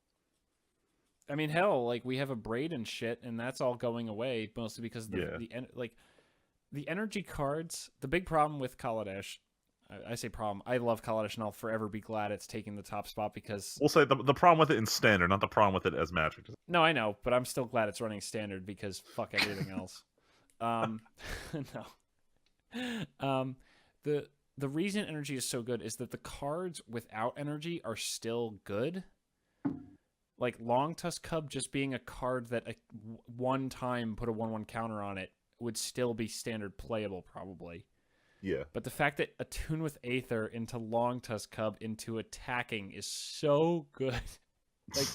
like things are weird when the most likely ban to hit energy decks is fucking Attune with Aether. Yeah, it's just Because Attune like a with common Aether, ramp spell that just happens to have energy on it. a 1-mana ramp spell that all it does is put a basic land in your hand, not even on the Not even field. ramp, it's just But with that and Aether Hub, it's just too easy. yeah. And then you just power out whatever you need. And Long Tusk Cub, Whirler Virtuoso, these are fucking great cards no matter what you're going to do. A Whirler Virtuoso as a 3-mana make a 1/1 token one time would be great. Yeah. But the fact that it's like, oh, I have some excess energy, why don't you just throw that into into some tokens? Or Bristling Hydra, why don't I just pump it and make it hexproof like 4 times? It's no big deal. Like, they're just too good when you have just this mythical force floating around above your head that you can just suck down out of whenever you need it for any card. Yeah. It's pretty flavorful. It is. I think they needed cards that use your energy and like drained your opponent's energy, like Energy Clash. You and your opponent each lose 1 energy. Do this until one of you runs out of energy, and you deal damage to your opponent equal to the amount of times that happened. Yeah. Or take all your opponent's energy, and for every 3 energy, you gain 2 life, or something like that. Yeah, something like that. Or Drain mechanics or something in general. yeah, like some kind of, but you also have to have some kind of repeatable thing. Like you pay 1 energy, remove an energy from your opponent, and give Long Tusk Cub a 1/1 counter, or something like that. Yeah. Anyway, Is it 11 herbs and spices flavorful? Hell yeah. I mean it is like spicy. Indian steampunk. So Oh, there you go. There you go. That's spice. other side news that's not much quicker. We had a couple new product things announced very recently. Explorers of Ixalan, the kind of like I think we talked about board that game in based our on last decks. podcast. Well, they released the deck lists. Oh, yeah. And there's just some solid value in there, like Path of Exiles in one of the decks. We also knew about a lot of the chase cards like Time Warp and stuff. So it seems like it's a decent product. Yeah, definitely there's like some $10 cards like Aggravated Assault with new artwork, things like that. Yeah. Beacon of Tomorrow, I think. Yeah. Or I one know of the they showed beacons. off. Beacon of Immortality, I think, is the one actually. I know they showed some promos. I don't know if I think it's actually for Rivals of Ixalan. So we got like a couple cards that we know are going to be in the set. I think we I think talked 2 about them specifically. last week. There's that big dinosaur that reduces cost for the power of creatures Which you is already have on the win battlefield. more. Which is I'm slamming into Sisei. And the other one is a reprint of a Merfolk staple. Not Marrow Regri. What's the other one? The Silvergill 2/1 Adept. Silvergill Adept is getting printed with some cool new artwork. 10 out of 10 tier 1 Merfolk and Solid, standard. solid reprint. Not even a joke. Like, this card is such insane value. Everyone's saying we're like one more good Merfolk away from a solid tier 1 Merfolk Dude, deck. a standard. reprint or some kind of redesign of any +1/+1 Merfolk Lord, and that Yeah, like deck Lord of works. Atlantis or something. That deck instantly comes together. Yeah, Doesn't even have right, to have that'd be Island great. Walk. It No, just the 1/1 +1/+1, is enough. and you have a tier 1 Merfolk deck in standard just because of Silvergill Adept. Yep. But we also have cool promos for Black Friday. If you buy a booster box, they had these special promo packs that came with buy a bot with booster boxes. Instead of one card, they were doing this special promo pack thing. We talked about it a little while ago, and it's really cool. They are upgrading them if you buy them on Black Friday. They come with a promo version of a flip card from Ixalan that, instead of going to its regular art on the back, goes to a piece of the official Wizards map of Ixalan. Which is super cool. It plays into the land theme that all of them are flipping into. I don't love it. Only because it's a really cool idea. Absolutely. But if you can't, because of the way the border is and everything, if you see one of these cards away from you at the table, or like in Commander, if there's multiple of these, what the fuck is that? Yeah, they all look pretty identical. It's just a piece of a map. I can't tell me which one it is. I can't fucking tell. Yeah. That's the only thing I don't love, is that it makes them all look identical.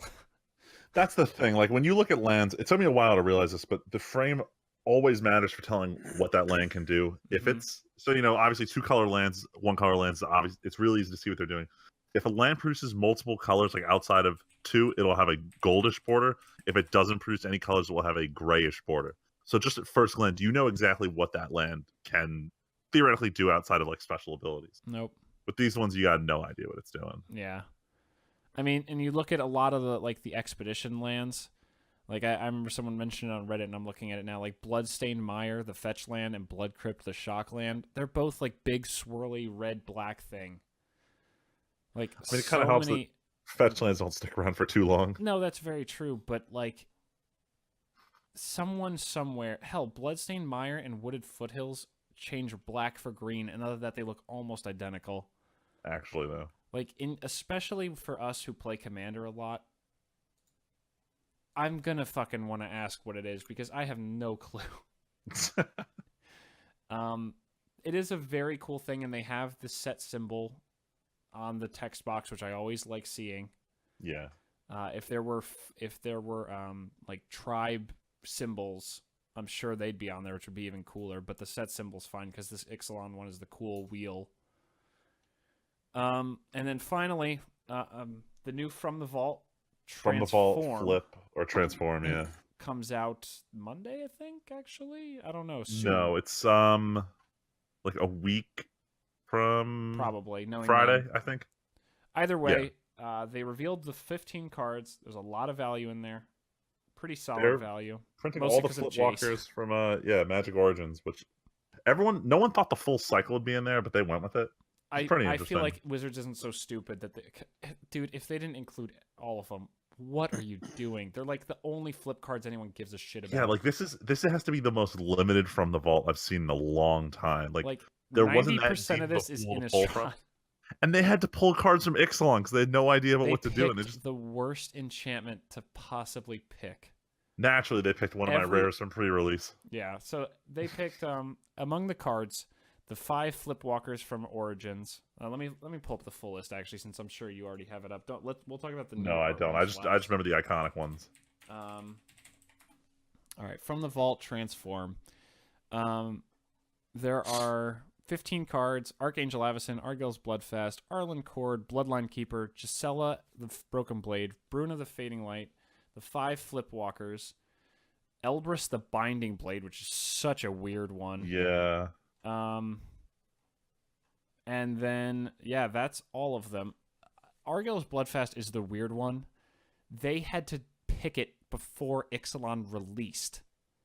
This was definitely one of those cards that did super duper well in Future League and then got nerfed. They were like, "Oh, dude, this is like Baby Dream. This is so good. It's a better Phyrexian arena. Let's do it." And then it's like, actually, this card's garbage. Like, he's playing Commander because in Commander you want more than one greed. And that's the exact reason it's in my deck. That's the exact reason. Avacyn's cool. So okay, before I go there's on a lot of Planeswalkers Planeswalkers in this pack. Very many, but 6 walkers 7 is fucking nuts. Yeah, they have Garruk, right? Yep. Well, that's what I'm about to talk about. So only three cards, sadly, got brand new artwork, but they are all fantastic artwork. They look really good. I sent this to the group chat, Tyler. You probably saw it, the one where I tagged it as Leslie. Oh yeah. Huntmaster of the Fells, probably the only modern playable outside of Delver, which is playable everywhere. And maybe Garrick a little bit sees some play in a little bit of modern, but I don't think I've seen him. Huntmaster of the Fells, But Huntmaster definitely. former Jund All-Star back when that was a real deck that mattered. Shots fired at Jund play. Triggers going off. The art for that card on both sides is absolutely gorgeous. I love I can't pronounce it because it's a French artist, Magali Villeneuve. I'm probably pronouncing that wrong. I've loved her artwork. I love the more detailed modern stuff that just has great lighting and everything. I'm personally a big fan.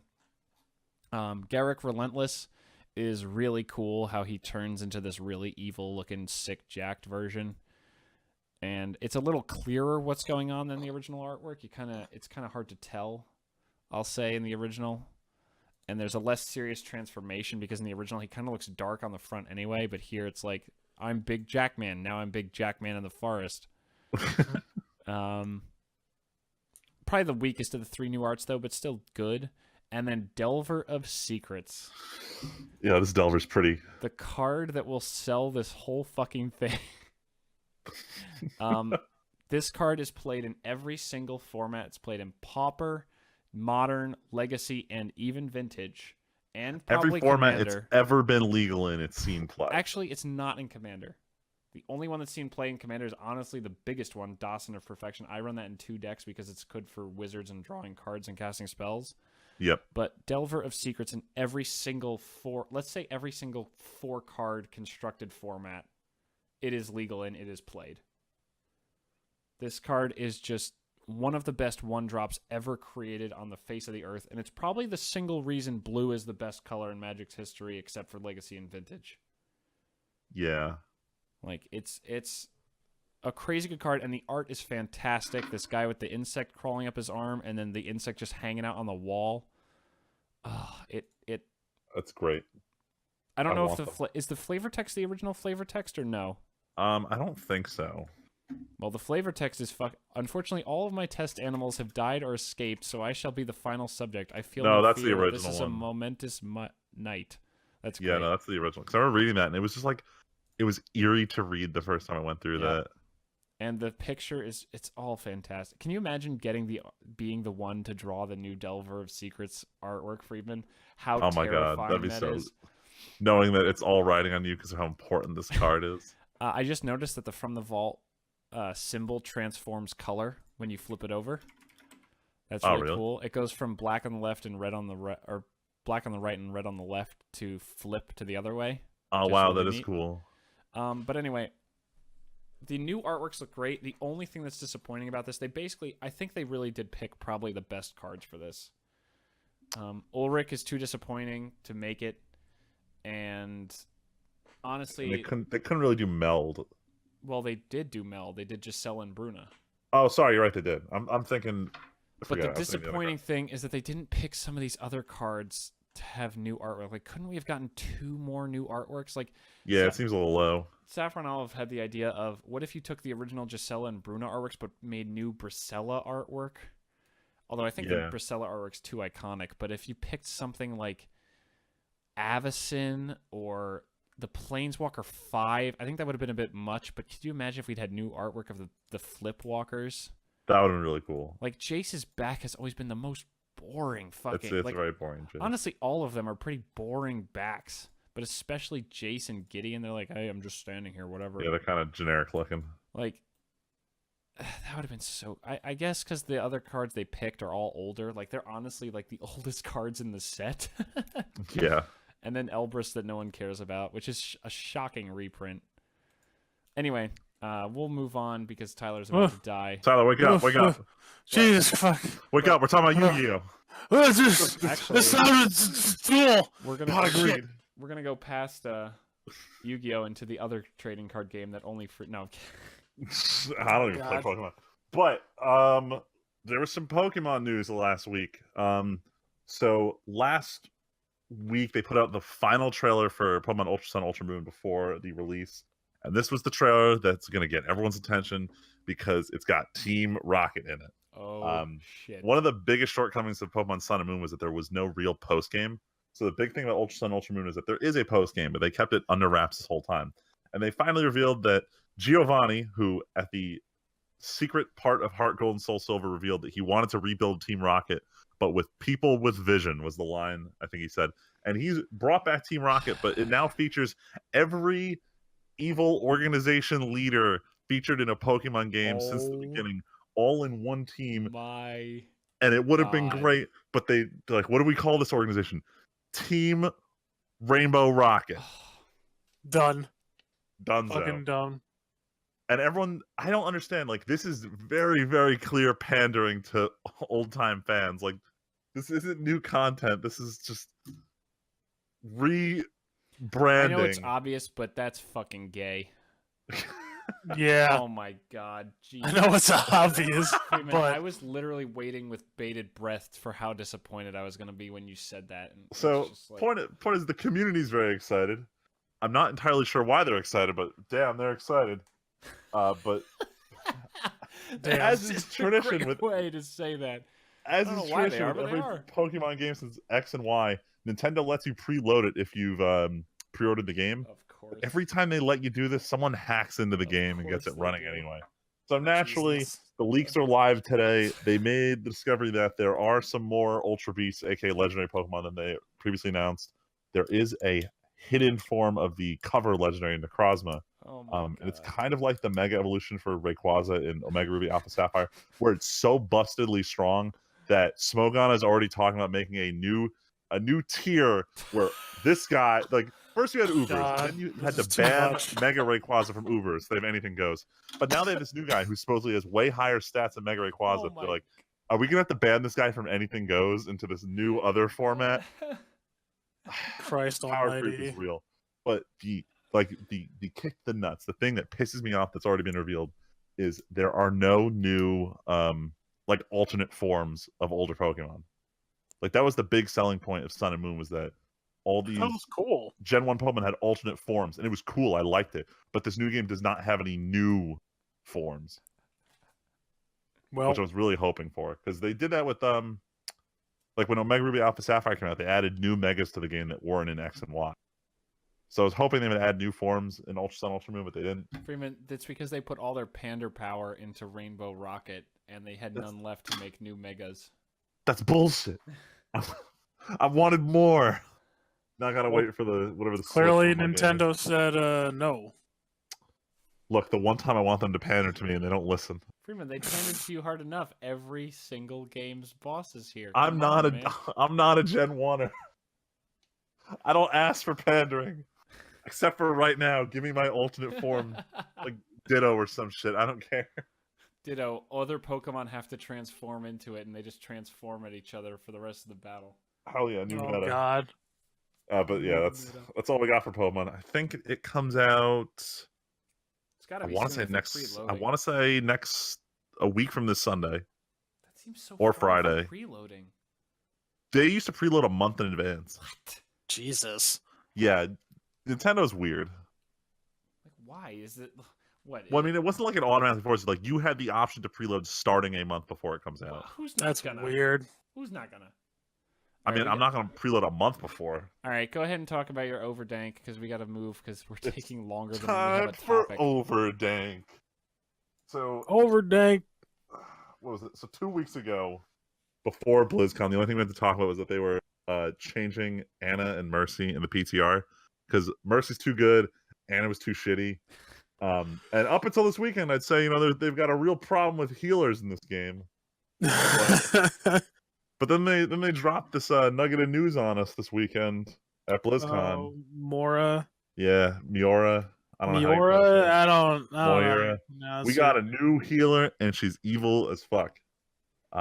She is lore-wise, she's like the counterpart to Mercy, who worked on some kind of like healing body regenerative techniques, but would like push the envelope for like what kind of human experimentation you could do. And this kind of explains like why Reaper is so fucked up because of these dumb experiments. The point is, she's got this like good and evil kind of side to her. With one hand, she heals you. With the other hand, she like drains life out of opponents. She's kind of got the Zenyatta yin and yang aspect, but not as intense. Not as weeb. Damn. No, she's more weeb. Sorry, not as First of edgelord, all, I should have said. her running animation is the Naruto run. Oh my god. Yo, my immersion when her running animation is that, but then when you are her, she just has her hands out in front of her. Can I just... Yeah. Freeman, I'm sorry to derail you for a second. This is just... So Val and I were watching fail videos over dinner because we didn't have time for Stranger Things. And one of them was this fucking guy in his room doing nunchucks as fast as he can, like over his shoulders, back and Pro forth. Ninja.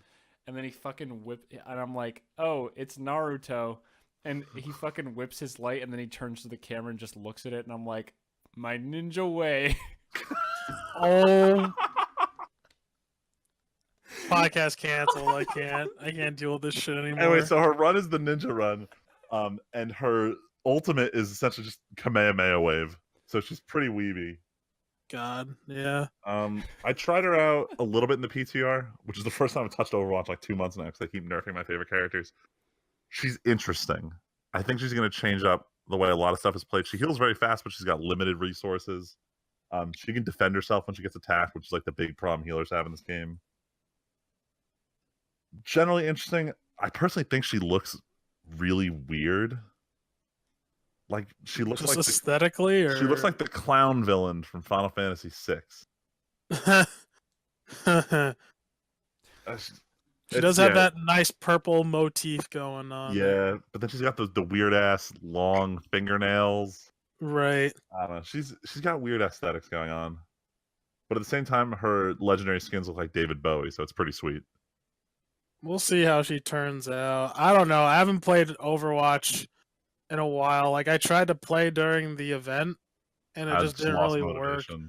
Yeah, I get. You know what the biggest thing was? I kept getting sucked into other games. There were a lot of games this season. Yeah, there's a lot. Not enough time to play all of them. As a side note to the Weeb Factor, League showed off their new champion over the last 2 days. Oh my god, she's like a little anime girl. It's a little anime girl who can steal. Basically, if an opponent uses a power, she can basically steal a different version. Like if they flash, she can flash again. Oh jeez. But the lore says she's thousands of years old, so she's okay. Oh my god. I'm not even kidding. Someone pointed this out on the subreddit. Man, it's shit like this that I can't live. This kills the anime legitimacy. Yeah.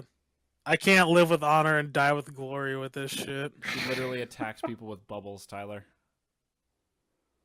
I'm trying to segue, but only Freeman would understand. No, I wasn't sure if you were mentioning Honor and Glory, the new Overwatch CG animation that came out this weekend as well.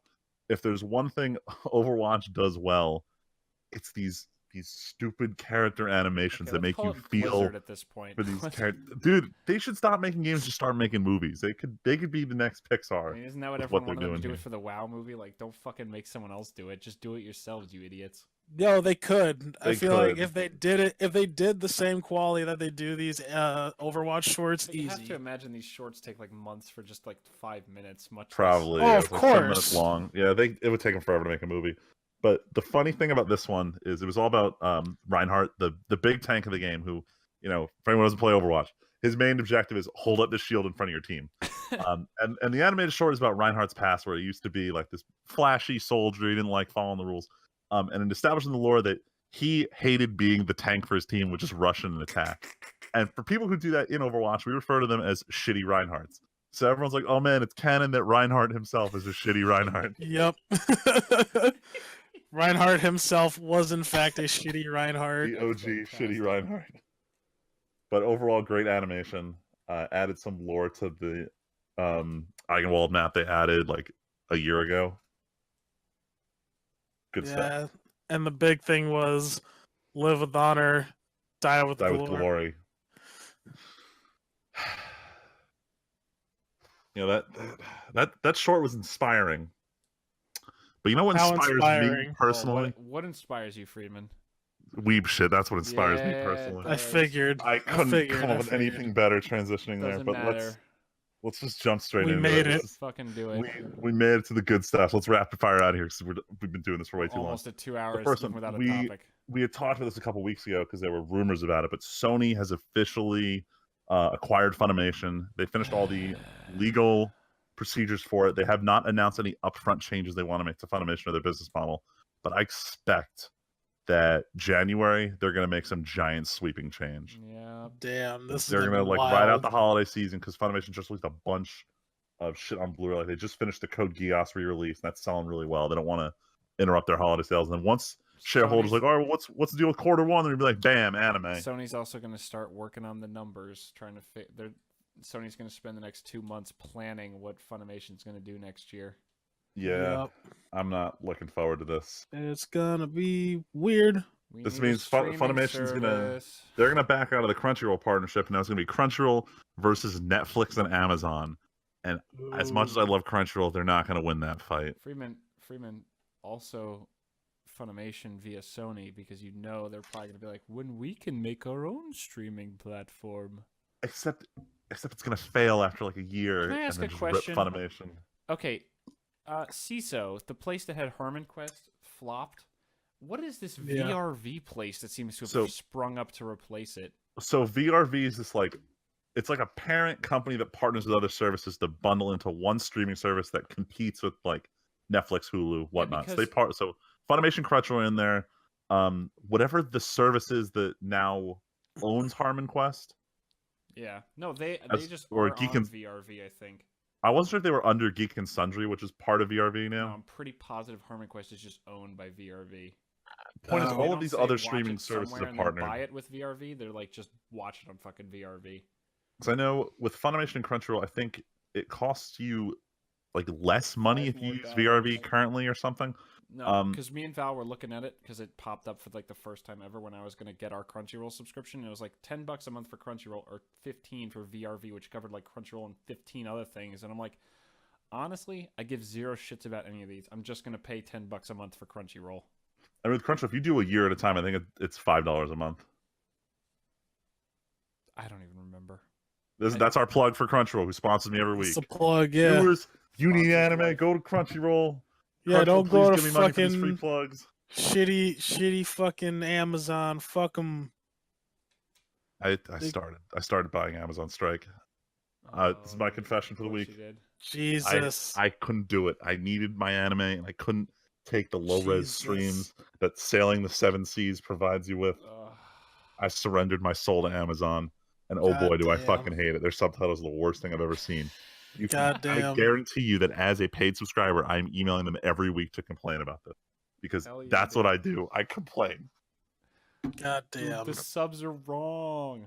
No, not even the wrong. I can't read them. They're just their Oh. subtitle system is just bad. God, no. It's awful. But speaking of things that aren't bad, and I'm not complaining about, Oh, it's Attack on Titan season 3 got confirmation of its airing date. It will be starting July of 2018. I'll say July of 2027.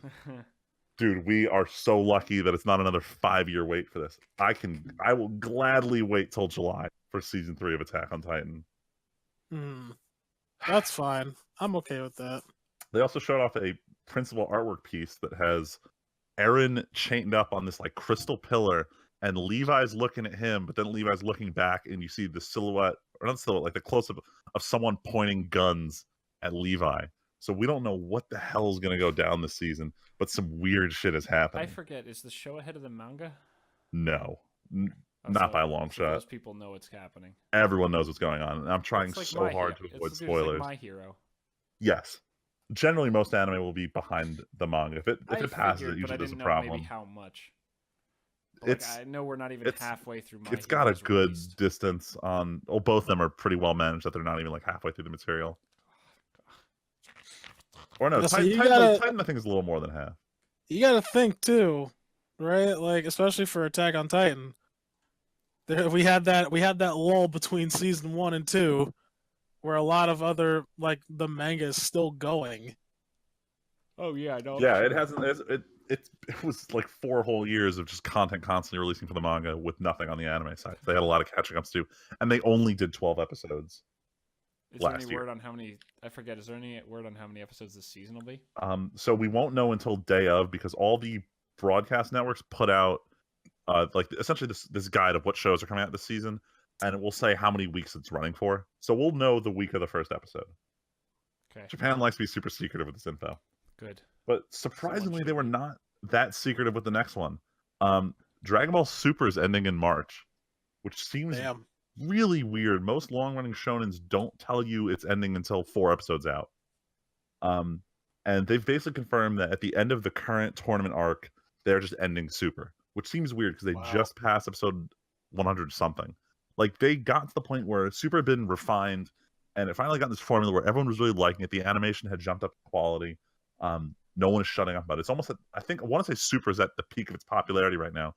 And they're like, yeah, this arc is the last one. So Damn. I don't know if it was Honestly, a creative thing it's or a probably budget because thing. they're at so many dumb bullshit transformations they can't take it anymore. You can always bullshit another one. Freeman, That's the there's trick about Dragon Ball Freeman, Z. there's like 4 levels deep on Goku's newest transformation, from what I've The heard. worst part is his newest transformation isn't even a transformation; it's a technique. It's just Kaioken again. I'll say that's but just but it's Kaioken. more It's intense. more. It's blue silver Kaioken. And there's That's Ultra Girl Instinct. Saiyans. Yeah, it's been for a little while. I know, But- but like, For anyone who's- Politically correct for Dragon anyone- Ball. For anyone who's chugging along with the dub, that means we still got like 2 more years of episodes before it ends. Is the dub any good? I'm keeping up with the dub. It's great. So they gave, what's his name, Chris Sabat, Vegeta's voice actor, a little more creative freedom with the script. So scenes that are supposed to be like jokes in Japan, he just rewrote to make them fit in the US. Oh, But like yeah. he had a field day with this one. Like there's a character that shows up in Super named Jacko, and every time Vegeta sees him, he calls him Jack Off, and it's the funniest shit. Jesus Freeman, Christ. Can I Yeah. just say, after finishing Full Metal and showing Val the Nomu fight dubbed, I had no idea that he was also Armstrong and All Might. Dude, Chris Sabat is an amazing voice actor. I can't. That's insane. He's the also fact- Piccolo. I know he's all the voices in Dragon Ball, but the fact Oh, that yeah. he was also Armstrong and then did the Armstrong voice just like again for All Might is fucking crazy. Yeah, he's great. Tyler, have you watched any of My Hero dub? Me? No. I literally only watched the Nomu fight, and I already could tell what Freeman said, where everyone sounds great except for fucking Midoriya. He sounds terrible. Damn. I don't remember if what's his He's name, not terrible, Bakugo he's sounded not- good, but He said but like Midoriya one just word. sounds awful in the dub. It's just not Yeah, good I enough. don't know. I haven't gotten around to watching. I've been wanting to watch some anime recently. No, I literally just watched the clip Yeah. because I watched the Nomu fight in Japanese so many times, and then right below it is the dub version of the Nomu fight. And I'm like, Like, oh, All Might. What's the sounds next pretty thing on good. my list? Fucking the Fate Apocalypse. Apocrypha. Yeah, there you go. I just saw episode 12. It's getting pretty good. All the top 10 anime battles are still there, but the plot's actually like progressing to a point where it matters, and it's not I just an saw- action series. Gotcha. I saw they released it on Netflix. Oh shit! They released the first half on Netflix. Yeah. Oh damn! Because I was like, I'm watching this other show right now called Mindhunters, and like, well, also Stranger Things. Oh my Yeah. God. And I saw it on. I was like, oh shit. Damn! So if they released the first half, I thought they were waiting to do the whole thing. So if they released the first half now, they're probably gonna release the second half in about 7 or 8 weeks from now when the season ends. Or no? Probably. Did they like just release it? Yeah. Okay, in that case, wait 12 weeks from today. In 3 months, I'll have the second half. So I can watch it all on Netflix. Because I'm betting Netflix wanted to release it all with a dub. So that's their new thing. Like if they release anime, it has to have a dub. Gotcha. So that's why a lot of their delays are happening. I Freaking- won't rip them a new one this week. Speaking of competitors of Netflix that are getting But shafted competitors by of everything. Netflix. Oh man, thank Oh, God yeah. I stayed overnight at his wedding on Saturday instead of coming home and watching anime during lunch like I normally would, because Crunchyroll got hacked this weekend. It was a DNS error where instead of actually directing you to Crunchyroll, it would redirect you to this other website where it would get you to download this file called crunchyviewer.exe, Oh God. which was, what's the term for it? Like a hijacker for your hard drive. Oh, Lock away good. your files, force you to pay Right. X amount of dollars to unlock it. Ugh. it was a fiasco. I know 2 people who personally were, hacked by this. It's That's kind of their fault unfortunate. for downloading and Ever. trying to run something called Oh my Crunchy Viewer God. from a website that didn't look like Crunchyroll. You never have to download fucking anything. Like from if the you have to internet download an anymore. EXE, and I don't know. I feel like there's someone else we know who should be hearing all this. Ah, Uh, Flat. Oh man. Not directly, but through Tyler would be the one to take the blows. God, the aneurysm. The Um, fucking stroke I almost had. The funniest part though, Freeman, was when you messaged everyone about this. Val and I were actively watching Full Metal on the app on Chromecast on our TV, and So we didn't notice a you're- thing. So the app wasn't affected by it, but they did take it down when they were trying to restore service. Mhm. So that's the one advantage. If you were on any kind of other device that wasn't just like the Oh no, I'm the sure, but it desktop was just webpage, you were funny fine. timing because I'm like, Freeman, what are you talking about? They got hacked. We're watching it right now. Nothing's wrong. Yeah, I heard about it like 5 minutes. I got one of my friends like, "Yo, don't go to Crunchyroll hacked," and then 5 minutes later, Tyler's message, "Yo, is this legit or not?" And I was like, "Oh And wow." then 10 minutes later, guys, I just had to pay $20 to get my hard drive back. GG. Game over.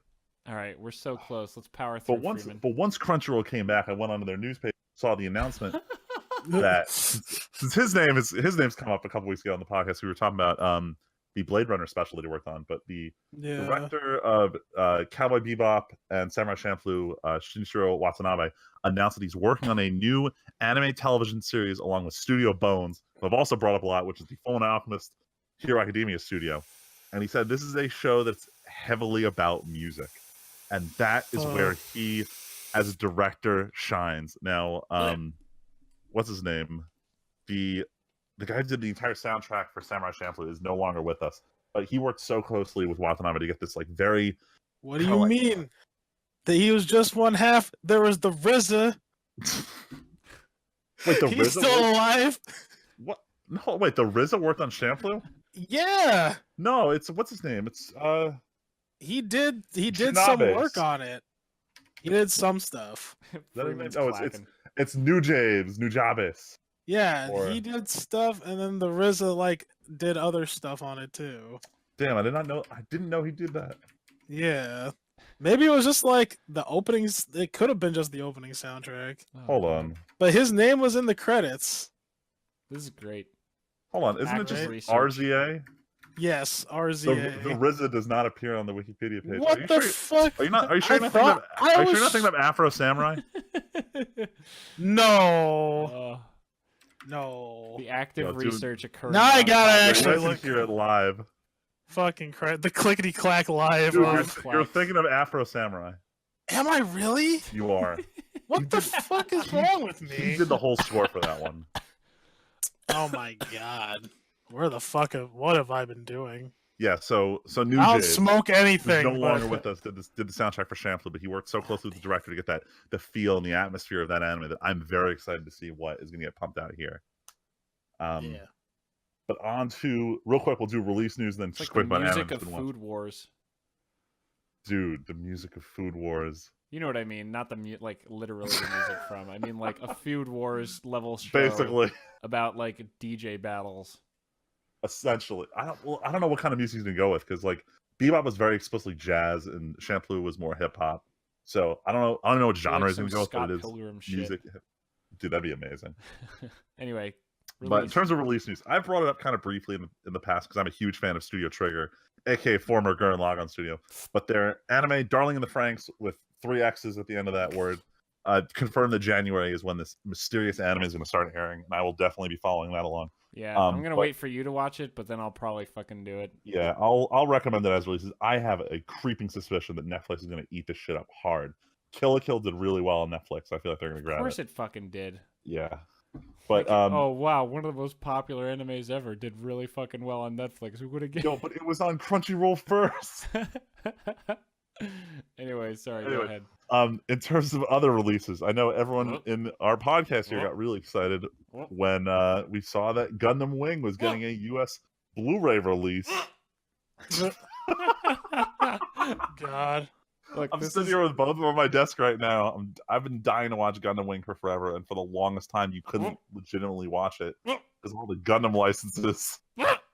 We're all Does it over the have- place. Does that have the movie in there too? Does that have Endless it's- Waltz in there so- too? mine I does. You can buy them piecewise, or you can buy the collector's edition. I bought them individually. Each half was like $40, and I think the movie is 30. Oh, So I'm fuck. gonna That's probably buy the shit. movie a little bit later. It just came out. But the thing I'm noticing is Gundam Wing is not a new show, Nope. and they're charging $40 per half Or piecewise. That's or horseshit. How much is the collector's? some people are buying the collector's edition for God. $155 that includes the whole show and the movie and a bunch of cool art shit. But the Like thing me. is, they're they're selling Gundam shit for so expensive. Like the most recent Gundam that came out, Gundam Iron Blood Orphans, and this is one I recommend to someone who's never watched Gundam before because it's its own universe. It's brand new, fresh, great animation, great voice, music, everything. It's $108 for the first half of that show, only available in collector's Holy edition. shit, that's I'm fucking not paying nuts. $200 a show. It was good, but it wasn't $200 good. It's Gundam Wing's fucking $150 good for me. Look, I'm willing to throw down the $80 to see the full series and then decide if I'm going to watch the movie. Dude, come Look- on. Endless Waltz is not Look, let's be real here. that I'm gonna good, but I'm it's gonna not buy that I'm gonna buy bad. the movie regardless. Dude, I'm not gonna lie. One of my most crazy movie, not even movie, like certainly Gundam moments, but like moments of a show that I loved is the end of Endless Waltz. I don't know if you remember that. No, I haven't actually seen I it. don't remember You've a never lot of it. seen Endless Waltz? Dude, I don't know. I wouldn't watch it until I saw the original series. Oh my god, the fuck, Tyler, you don't really remember? You said Yeah, I was like a youngin' Fuck. last time I saw Endless Waltz. Freeman, you got to get Endless Waltz and watch it, man. The end of that fucking movie. Okay, I'm not gonna lie. I kind of dislike to hate how most of the Gundams look like fucking loser toy dolls in that movie. I'm not gonna lie. Like they went all artsy and bullshit, and like Wing Zero has fucking wings, and it looks retarded, and it's lame as shit. It looks But- fucking stupid. But there's still a sick ass ending of that movie, even though they look terrible. All of them look like Tallgeese 3 looks good, and that's the only one. Every other mobile suit that they restyled looks like garbage. Fucking Wing Zero has angel wings. Heavy Arms has two double machine gun arms. Fucking Sandrock has like the biggest, dumbest swords ever. I kind of like Death Scythe Hell. Okay, yeah, I was not gonna Look, lie. Death just Scythe don't looks kinda go and cool. watch G Gundam where there's a Gundam that's literally just a windmill. Oh Jesus. This hand of mine is burning red. Loud cry Wait, tells me to You know what, defeat Tyler? you. Tyler, I'm not gonna lie. Shenlong, the new one. This new Nataku doesn't look terrible in Endless Waltz either. Oh yeah. But like, Wing Zero looked so fucking clean and so good, and then they're like, "Hey, it's an angel now." Did we mention Yeah, how fuck Hero... its wings. We're gonna give it actual angel wings. Like Freeman, the worst part is that except for one scene where they explicitly show that there's rockets built into these wings that Hero built for some reason, most of the time it flies around by flapping its fucking wings. It's like the lamest damn. thing ever. That would explain the name Gundam Wing. It's so I can't even. It's so bad. And it has like this mode where the wings like fold over it and everything, and it flaps Yeah. along, and I'm like, you're fucking gay. Yo, I Stop built it. that. I built that one when I was a kid. I specifically searched for a model of original Wing Zero so that I didn't have to build those fucking wings that look like garbage. Naturally, I I think- built the Shining Gundam in high school. Friedman, I'm pretty positive. This is gonna sound crazy. I'm pretty positive that in like 4th grade, I brought a model of Gundam Wing Zero to fucking elementary school, and I think you might have seen it. I totally don't expect you to corroborate Possibly. this, but like This is so far back. I If it was remember as a kid. the years are lining up here. I remember as a kid building a model of Wing Zero on my dining room table, and I remember I was so proud of it that I brought it to school. Whether or not you specifically saw it, I don't know. Yeah, it aired the spring of our when we were 9. Or no, not even. Fuck.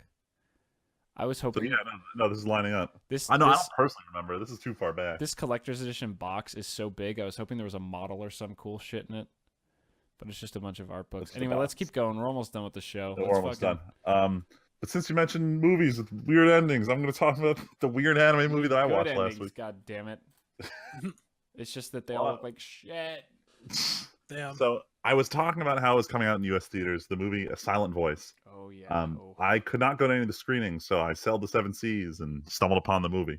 And last Saturday, I was like, I'm going to sit down and watch this. This is a story about a guy who bullied this girl in elementary school she's deaf, and he bullied them he bullied her when they were in elementary school, and this is the story of them reconnecting. I could not have been more wrong. This is a story about a kid who wants to kill himself. And then his mom finds out and says, no, you can't do it. So he goes back to school and he runs into this girl. And it's a story of how he really wants to die and he hates himself for everything he did.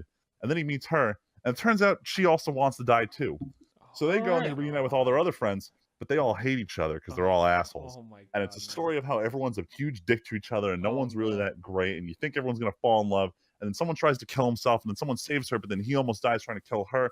And fucking, I spent the whole movie like yelling at my TV. I'm like, no, stop, don't do that. Like, I was so emotionally invested, and it's just such a draining movie to watch. But like, a movie hasn't made me feel this way in so long. But at the same time, I don't want to watch this movie again for a long time. No, dude. It was so emotionally draining. Dude, there are movies watch. like that. Damn. That is not a strike Yo, against it. what do you that mean? said- I love movies like that. Tyler, But shut that the said- fuck up. But that said, the animation was top tier for this movie. Like, this is a movie about people who are speaking sign language, and the hand motions were so fluid. And I don't know, it was a great movie, but this is very hard to watch. I even told the group, like, I would not recommend this movie to everyone. You have to like suffering through certain So movies. what you're saying is that Leslie can never watch this movie. I feel like she might get too bored in the first half. Like, nothing happens Oh, in the first shit. 40 minutes. This That's is a true. She 2.5 hates hour Death Note, movie. and that's fucking blasphemy. So And it's like the middle was really good and the ending was like, holy shit, what's going on? But the beginning was very slow to build up to what was going on. oh my God, Tyler, she can't watch Full Metal, having rewatched through it. No, No, she make has her to. do it. She has to No. go through this one. No, No one because even- you know why? Because she went through all that trouble to get into a Winry costume. She's Dude. gonna fucking watch it. You I can't told cosplay her. a show and not watch it. That's Yeah. the rule. No, I told her. I was like, there is no escaping this. I was like, after Cowboy Bebop, right, which we went on hiatus for to watch Stranger Things. How far into Come Bebop on. are you? We're halfway. Okay. Tyler, Yeah, she's we're gonna halfway. Freaking die. That's too bad. Ugh. She knew the It's risks. a necessary sacrifice. I mean, Yeah. I mean, you both know what I got her for Christmas. That'll kill her, but at least it only happened once, not every episode. I don't know what you got her for Christmas. I think I'm the didn't I- only one. Oh. Well, Tyler, I'll tell you just so that we don't cross the streams here. Wait, Right. do you want to do it on the podcast? Oh, Actually, she's not going to listen to it. yeah, Are she's you not going to kidding listen. me? She ain't gonna listen No, to this. listeners, welcome to the secret. The only reason she'd ever listen is if Tyler made a comment or one of you guys made a comment in person about, we made fun of Leslie on this part of the podcast. And then if she remembered, she would complain about it enough to make you have her listen to it. But she won't, so. Um, Because I ain't saying anything. Tyler, when we were at Comic-Con, you know the stand that sells the little plushies? Like the custom Yeah. plushies that's there every year? Yeah. They have an All Might one. And You got her that? I'm going to put it in a box, and it's going to be under a piece of paper, and the piece of paper is going to say, everything is okay, Leslie. I'm here now. Here. And then she's going to pick it up and see the fucking little All Might under there, and it's going to destroy her. Oh, God. Yo, she almost She's bought already that. dead. I am so glad she She did. doesn't know it. Yeah, she almost bought it. She really almost did. And then Well, I talked it's her even out of it. better I was now. like, no, you spent too much fucking money. Tyler, We're leaving. accidentally thank you, because now I can kill her with this Christmas present. Jesus. Tyler, she's going to explode. She's gonna die. Tyler, you know better than anyone. She won't be able to handle seeing that. I know. Yo, so you guys know. I don't know if you guys know, but Sawyer's mine. Is he really? Is he actually? He is. Well, I made a bet with her. He chose you. I made a bet with her. Episode 1, I was like, if you can make it through the current run of this show without crying, Oh my god. I will. I was like, I'll do whatever you want me to do, but if you cry, I get Sawyer. And she's like, deal. She looked me dead in the eyes and shook my Are you hand. talking about My Hero? Yeah, my hero. Oh no. Oh my And I knew. I was like, this is Tyler. like taking candy from a fucking baby. Tyler, you can't make a bet like that. That's cheating, dude. That was fully Yeah. loaded. I know. Rigged The gun was game. fully loaded with fucking matched rounds, hollow points. She was done. Oh my wamo shinaru, motherfucker. Like, She didn't know. I knew. I was fucking Kenshiro in that moment, and I hit her with the fucking fist of the Just North Star. She was done. Jeez. All right, I'm gonna move on before we keep getting too late. We're almost All right, there. so we talked about it a couple weeks ago, Black Clover, the anime where the main character won't stop screaming. Episodes 4 and 5 came out, and it finally reached the point where the main character's not a sack of shit the whole time. And it's actually gotten to the point where I'm excited to watch the next episode. So if anyone out there is looking for like the next shonen fix and you can't stand watching Boruto, go watch Black Clover now. It's finally Damn. decent. Damn. But in terms of things that are better than decent, Food Wars Season 3 Oh yeah. just had its Game of Thrones top 10 anime betrayals tournament Oh, arc shit. sequence all in one. Oh shit. Like they've toned down the food orgasms and it's all about this like cooking betrayal shit now. And I am like literally eating this up. Like this is some top tier anime right now. You need to be watching this show. And the last one, this is a show I really like watching, but the anime community is split on it because of the premise. It's called The Ancient Magus Bride. And the concept is this girl she learns how to see spirits, but no one else in Japan can see spirits. So she's always been like paranoid to talk to people. She's like kind of like a social recluse. And she can't stand seeing spirits, so she decides she'd rather die. Again, I was on this depression anime binge apparently. But she sells herself into slavery essentially. She's like, I'd rather, I want to die, but not actually. And she gets sold to this magician. And it's the story of him teaching her magic and learning like life is worth living. And it's a very like nice kind of homely, comfortable watching. It's a comfortable watch show. It's been pretty good so far. The animation's top notch. It's what the studio that would be doing Titan right now is doing instead. And everyone really loves it. But the problem with the show is the premise that this girl gets sold into slavery, and this like ancient magician guy buys her as his, air quotes wife. Oh, boy. But he's like some kind of alien species, so they're not actually doing anything. It's just kind of more like companionship. Mm.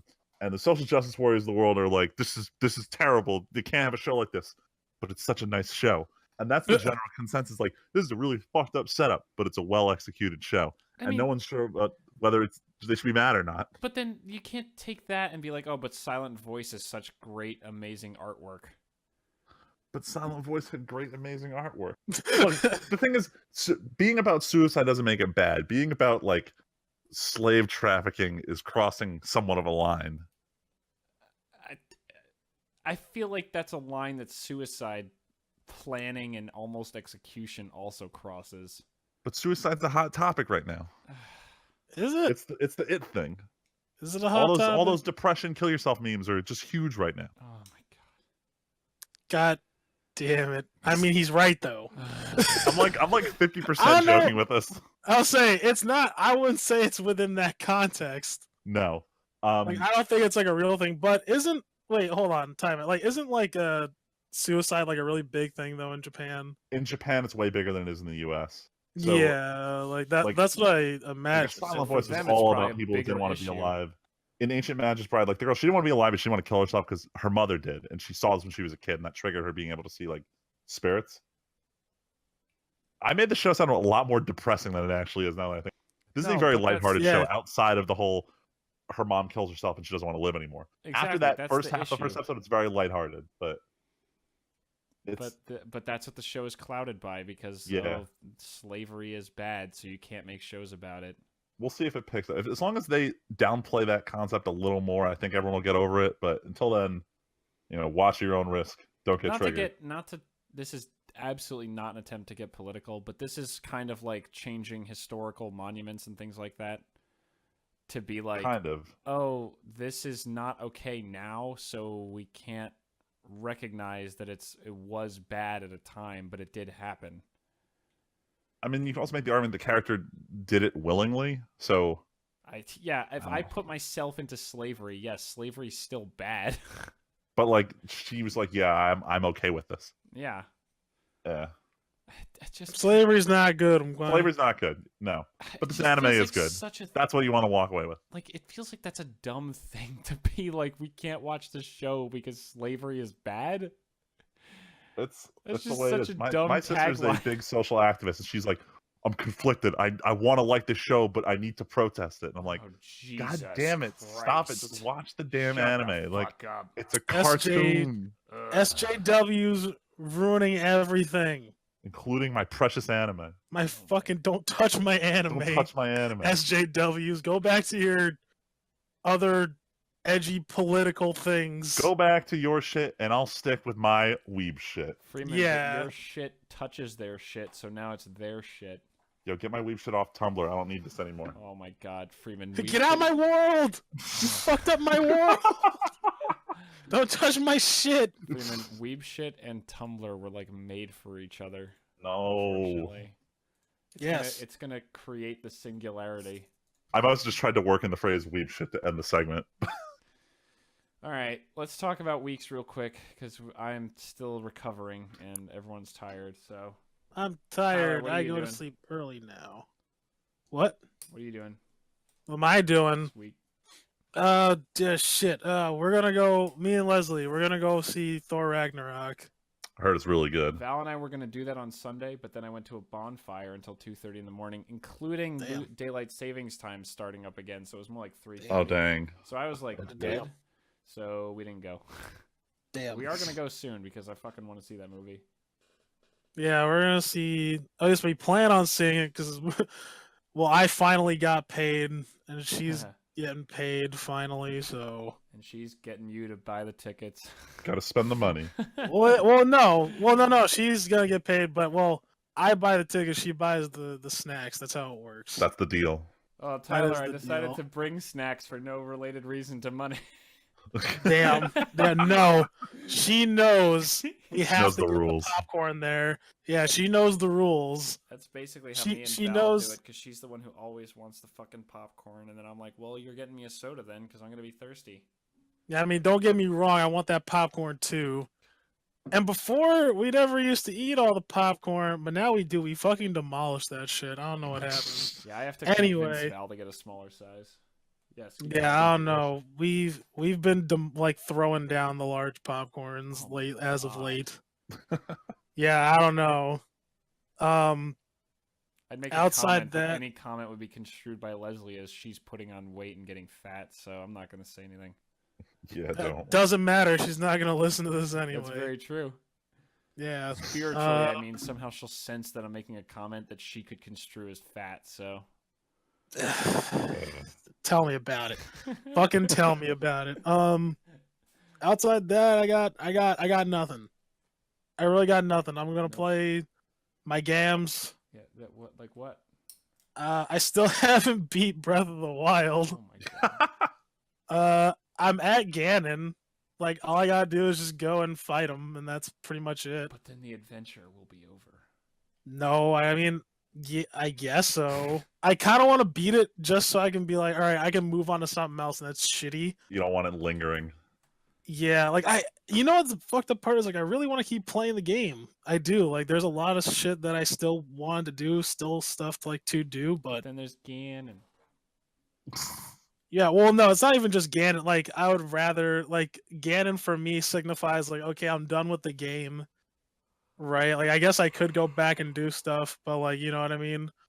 But I would rather, I guess, I want to move on to other games. Mm-hmm. So that's what I want to do. I got nothing else. I guess people are thinking about wanting to do stuff because my birthday's next. Oh yeah, I guess before the next recording, or if we do it on Tuesday, it is my birthday. Oh shit.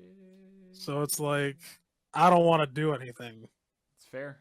It's a good way to spend your birthday. but my parents want to do something, and I'm like, well, Tyler, by the way, I I saw you went to don't. Cracker Barrel a few weeks ago. Solid. I remember seeing a thing on Facebook, and I don't know why it just popped into my head. Yeah. Cracker Barrel, though. Fucking love Cracker Barrel. Yeah, Cracker Barrel was great. Cracker Barrel's What did I good. get there? I got, because I got the country fried steak. And they Dude, were the like, country that's fried good. steak. Dude, it was good that day, and I was worried because I was like, well, because usually it's like a lot of the fried shit, Mm-hmm. and like it's like a lot of like hollow fried stuff, but no, it wasn't hollowed out. Fried steak's usually good.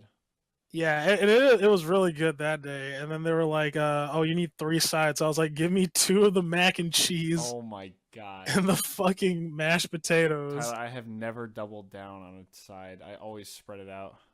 I tried, but I was like, I couldn't think of anything at the time, Chicken so I was and like, screw the it. dumplings. Dude, the I- dumplings. I didn't want the Dude, dumplings. those are yeah. That's fair. I don't always want them anymore because I've gotten them too many times. But man, I fucking could drink the gravy that those dumplings comes in. I could drink the gravy. Come on, that gravy is so good. Yeah, This conversation's just making me fat. right. Right. All right, Freeman, what about you? I keep saying I'm going to do it, but this Friday I'm definitely watching Stranger Things season 2. I'm getting real tired of my coworkers nearly spoiling it, so I've just got to pound it out and get it out of the way. Now that Ty and Leslie have finished, Val and we finished Full Metal. Val and I are gonna power through too. Probably gonna watch. Honestly, probably not tonight because we're both tired. Probably gonna go straight to bed after this. And then But probably soon. Sunday I'm going to catch up on Mr. Robot because I just have not been watching. Oh my god, fuck, that's right. I got Like I feel like a sack of shit. I was so excited and then I just didn't watch it. I'm an episode behind right now. How Where are is it you? so far? I haven't started. It feels like the show is trying to catch up with itself. If that makes any it's sense. trying to like deal with all the shit from season 2 that it left dangling. Yeah, exactly. I figured. And you figure it's about to be.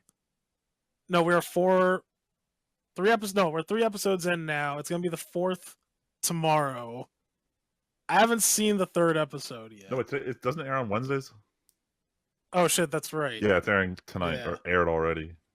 Yeah, Probably. I honestly can't remember. I think it's the 4th or 5th episode tonight. Dang, But I the gotta episodes catch I've up. seen so far, it's just like, okay, here are all the loose ends from season 2. And I'm like, all right, but what about? Because they keep talking about fucking stage 2. Oh my god, the plan. Yeah, All right.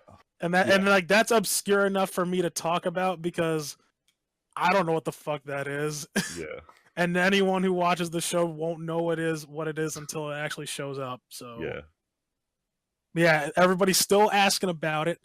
Everybody's still trying to figure out what the fuck it is. You still don't know what it is. Sounds like Mr. Robot in a nutshell. Yeah. Yeah, but outside Mr. Robot, there's like a 50% chance that the remnants of my Guild Wars 2 guild might be trying to raid this weekend. I did convince a couple of them to start getting raid ready, even though I knew it wasn't going to happen. I knew they'd all quit before they finished gearing up. But there's a chance. Damn. So I want to see Are if you it saying pans there's out. a chance? I'm saying there's a chance. It's like it's slim, but it's still there. But that's it for me this week. What about you, Freeman, Tim? on Friday at the end of my third 60-hour week, I asked my coworker, who I played Halo with those few months ago now for that game night, and he said he played the Persona games. Ooh. I was like, "What are you doing?" He's like, "Oh, I'm playing Persona 3 again." And I'm like, "Oh, my friend said 4 is probably his favorite, and he really liked 3 and 5 isn't as good, but it's still really good." And he's like, "I actually might think 3 is the best." And I was like, I mean, "Interesting." every single game has an argument for why it's the best, and I understand all of them. But it's so funny. He's so not the kind of guy I would have thought would have ever even heard of Persona. Like he's such a redneck guy, not like super rednecky, but like just lives kind of out in the boonies. Yeah. And I would never, ever in 1.5 billion years have thought he would say Persona to me. And I was like, what the fuck? So just for the record, I started playing Persona before I got into anime. As weird as it is, like I just liked RPGs as a genre. So that's what got me on 3, and it might have been the same with him because like Japanese gateway. at the time it came out, there was a short lull in good JRPGs on the PS2. As strange as that sounds, and that was when Persona 3 like just slid in and was this cool, dark and edgy Slithering sheriff in. about Damn it, Tyler, you're beating me to every punch. Hey, about killing yourself to activate your powers. damn, Wow. So edgy. so edgy. What an edge But yeah. master. Oh, real quick, the Persona series has now officially outsold the Shin Megami Tensei series, aka the parent Oh, series for all of God. Persona. I was so worried you were gonna say that it was some real series, like something else. Well, all right, Shin Megami Tensei no, is real-ish in Japan. I know that I kind of made that sound like an insult. It wasn't really meant to be an insult. I thought you were gonna say like it's outsold like fucking Halo or something, and I was like, Jesus Christ, no. when did Persona become this popular?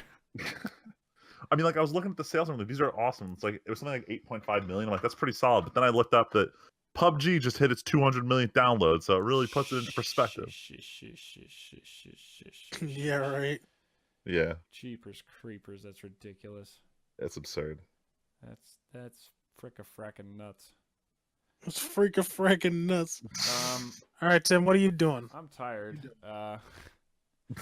I with my thankfully 2 days off, including also not working this weekend, so I'm gonna have 4 days before I go back into work. I'm gonna record a lot of video games over the next 2 days. Dude, get some rest, man. Honestly, Sleep. I want to rest and sleep, but honestly, I just want to relax more than anything. I want to de-stress because it's going to pick right the fuck back up on Monday, and we're going right back to, like, they're like, oh, we don't want everyone working 60 weeks. We're going to be working 60 weeks in the next year, probably. I just want to spend some time playing some fucking video games. I have some things I want to start working on because if I don't record it now, it won't be ready for Christmas. Well, not Christmas, but like the holidays. I want to do I'm going to turn one of the Star Wars LPs I want to do into a holiday special where I'm just going to have it release in December as a special. Oh, nice. But I just want to take some time. Like, I want to plow through some fucking Dragon Age. I probably can't start Witcher as much as I want to. I don't think it's fair to Witcher almost to try to start it right now. But I'll have to see. Gotta give it the attention that it deserves. Honestly, I was always interested in playing Evil Within. I kind of really want to play Evil Within 2. But I also want to start Shadow of Mordor, maybe? Shadow of War, because even though I haven't bought the game yet, that game is fucking sick. I really want to play that game. I might just be like, you know what? I earned it. I'm doing it. Yeah, I don't have anything installed right now. I'm kind of surprised. I thought I had installed a game or two that I was going to play, and I just totally never did. Dude, even Within 2 looks ridiculous. I watched an LP of the first one, and it looked kind of janky, but I'm watching an LP of the second one, and honestly, it looks pretty cool. And I kind of want to... I played through the first one, actually, a few times. I watched I it, and I was always like, I think maybe. And I just never had the time. Actually, hold on. I'm on Steam.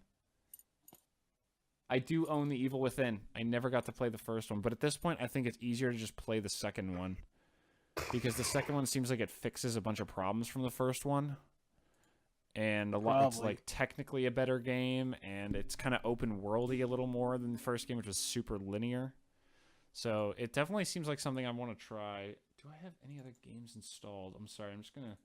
Because I thought I had installed a game or two that I wanted to LP. But it's not showing up on Steam. Titanfall 2... Destiny... I have Destiny installed. D2 the Mighty Ducks. I actually might have to finally uninstall Titanfall 2, like I said, for a little bit to fit another game on here if I want to Let's Play something else. Like, Witcher 3 is going to be fucking huge. Yeah, you want to know how large it is, Tim? Because I big? downloaded it last week. Tell me. Fucking 55 gigs. Titanfall 2 is 63. I can fit Witcher and more stuff. That's crazy. I can install Destiny 2 because I'm never going to play. Because you bought the... Yeah, God, fuck. Dude, I don't have time. You know this. It's not even my fault. Fuck your work and burn it down. It's fine by me to do it. I won't even complain. I won't even. My other cops. friends. You know what's bullshit? My other friends have been asking me and inviting me to their clans, but they're never fucking on. Except one of my other friends, Well, it's my like coworker. me, I'm never on. bullshit. Tyler, I'm sorry. I'm I'm not trying. even close. I'm like almost to raid ready. Almost. I'm Tyler, getting I there. haven't even booted the game yet. I'm trying. Yeah, I know you haven't. Damn. I'm trying. aware. I can't. I'm trying. I even got a few exotics, Oh my fucking god. but it's all empty. It's all fucking empty. Anyway, I'm gonna figure out what games I'm gonna record some Dragon Age and then just fucking blow through some other stuff. I might live stream on Saturday. I've decided. Oh, Tyler, I mentioned this to Friedman while you were on break. I actually played a little bit of the first ever public stress test for Magic the Gathering Arena. You can't talk about it. It's illegal, Tim. I cannot talk about it because I am under NDA, and that actually would suck to break the NDA. But I was in it. And Yeah, you don't want to get sued. There is another one, and I can say when it is because it's public knowledge because it's on Reddit. There is another one that I was also invited to on Sunday, right? I said Freeman. It was Sunday till Monday noon, 24 hours. Noon to noon, right? I don't want to give any impressions on it. I was thinking I would even try to use a workaround to talk about it, but it's really not worth talking about. It's an alpha. It's gonna change a lot before it releases. Yeah, it'll probably change. There's new like the new alpha test on Sunday is about totally different things. It's not about gameplay anymore or stress testing the servers. It's actually about game mechanic or like mechanics of the software, not even the game. But I don't want to say anymore. It's just different stages of testing at this point. Exactly. Other than that, like I said, Val and I want to go see Thor Ragnarok really bad. I found out that our local movie theater is showing Casablanca on Monday or on Sunday and Wednesday as a classic movie. Oh, nice. I really, really want to get back into the swing of seeing classic movies at movie theaters when I can. I really enjoyed a few months ago when Val and I got to do that for... Where? It's not even on the list. What the fuck was he... It's not even on the cinema... Oh my god, it's not even on the fucking movie theater. It's not even on the thing. Wait, but if I... This looks like... Sorry, I thought this was... Yeah, there... Okay, there it is. It is on Sunday at 2... Okay, but we probably can't see it because of Val's rehearsal, unfortunately. But when a few months ago, when Val and I saw Singing in the Rain, that was fucking fantastic. It's a great movie. It's really a treat when you get to see these classics on the big screen again. And Casablanca is, like I mentioned it before, it's one of the classics. And so I really want to go watch. There's a 7 o'clock showing next Wednesday. I might just drag Val to it and be like, I actually said, Sunday we could do a double feature of Thor Ragnarok and Casablanca. Man, what a fucking... What a difference in movies. Exactly, Yeah, dude. But, no, Star Wars comes out soon. Justice League, which we're not going to see, comes out soon. Val might make us see it, but I don't care at all. Pokemon the movie, I Choose You. Hell yeah. Jesus. It's gonna Go be see awful. that.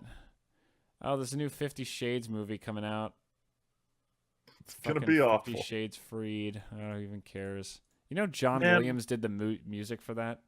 Oh, Did you no. really? I'm Wow. pretty because it was on the CinemaSins podcast this week. They did top composers of all time. Man, And they were at least her family didn't go see the new Medea movie, alright? Did you... Oh, Tyler. I didn't. Tyler. Oh, no, it's Wern. Danny Elfman. Danny Elfman did it. Not, Oh, that's so not much John better. Williams, thank God. But yeah, Danny Elfman's doing all the 50 Shades movies, like all of them. He did. Damn. Damn. Anyway, yeah, so that's what I'm doing. I'm just recovering and prepping for hell rest of the year, but at least I'll have guaranteed time off because I'm physically not going to fucking work Thanksgiving weekend and Christmas weekend, so that's something, I guess. Everything You got else will one just thing. suck ass. But anyway, I think we're going to call it because we've been going for way too long, and I want to go to bed, honestly. Yeah, same. And I have to take 30 seconds and edit this shit down. Yeah, not the same. Because I have to render it out tonight so I can record all day tomorrow. So thanks for listening, everybody. Sorry for missing last week, but we will be back next week with the TNT podcast, and we will have an actual topic to talk about too. Hell as opposed to just the way the news goes. And that's the way Way the news goes. I'm quitting. Wubba lubba dub dub. God. I'm Pickle Rick.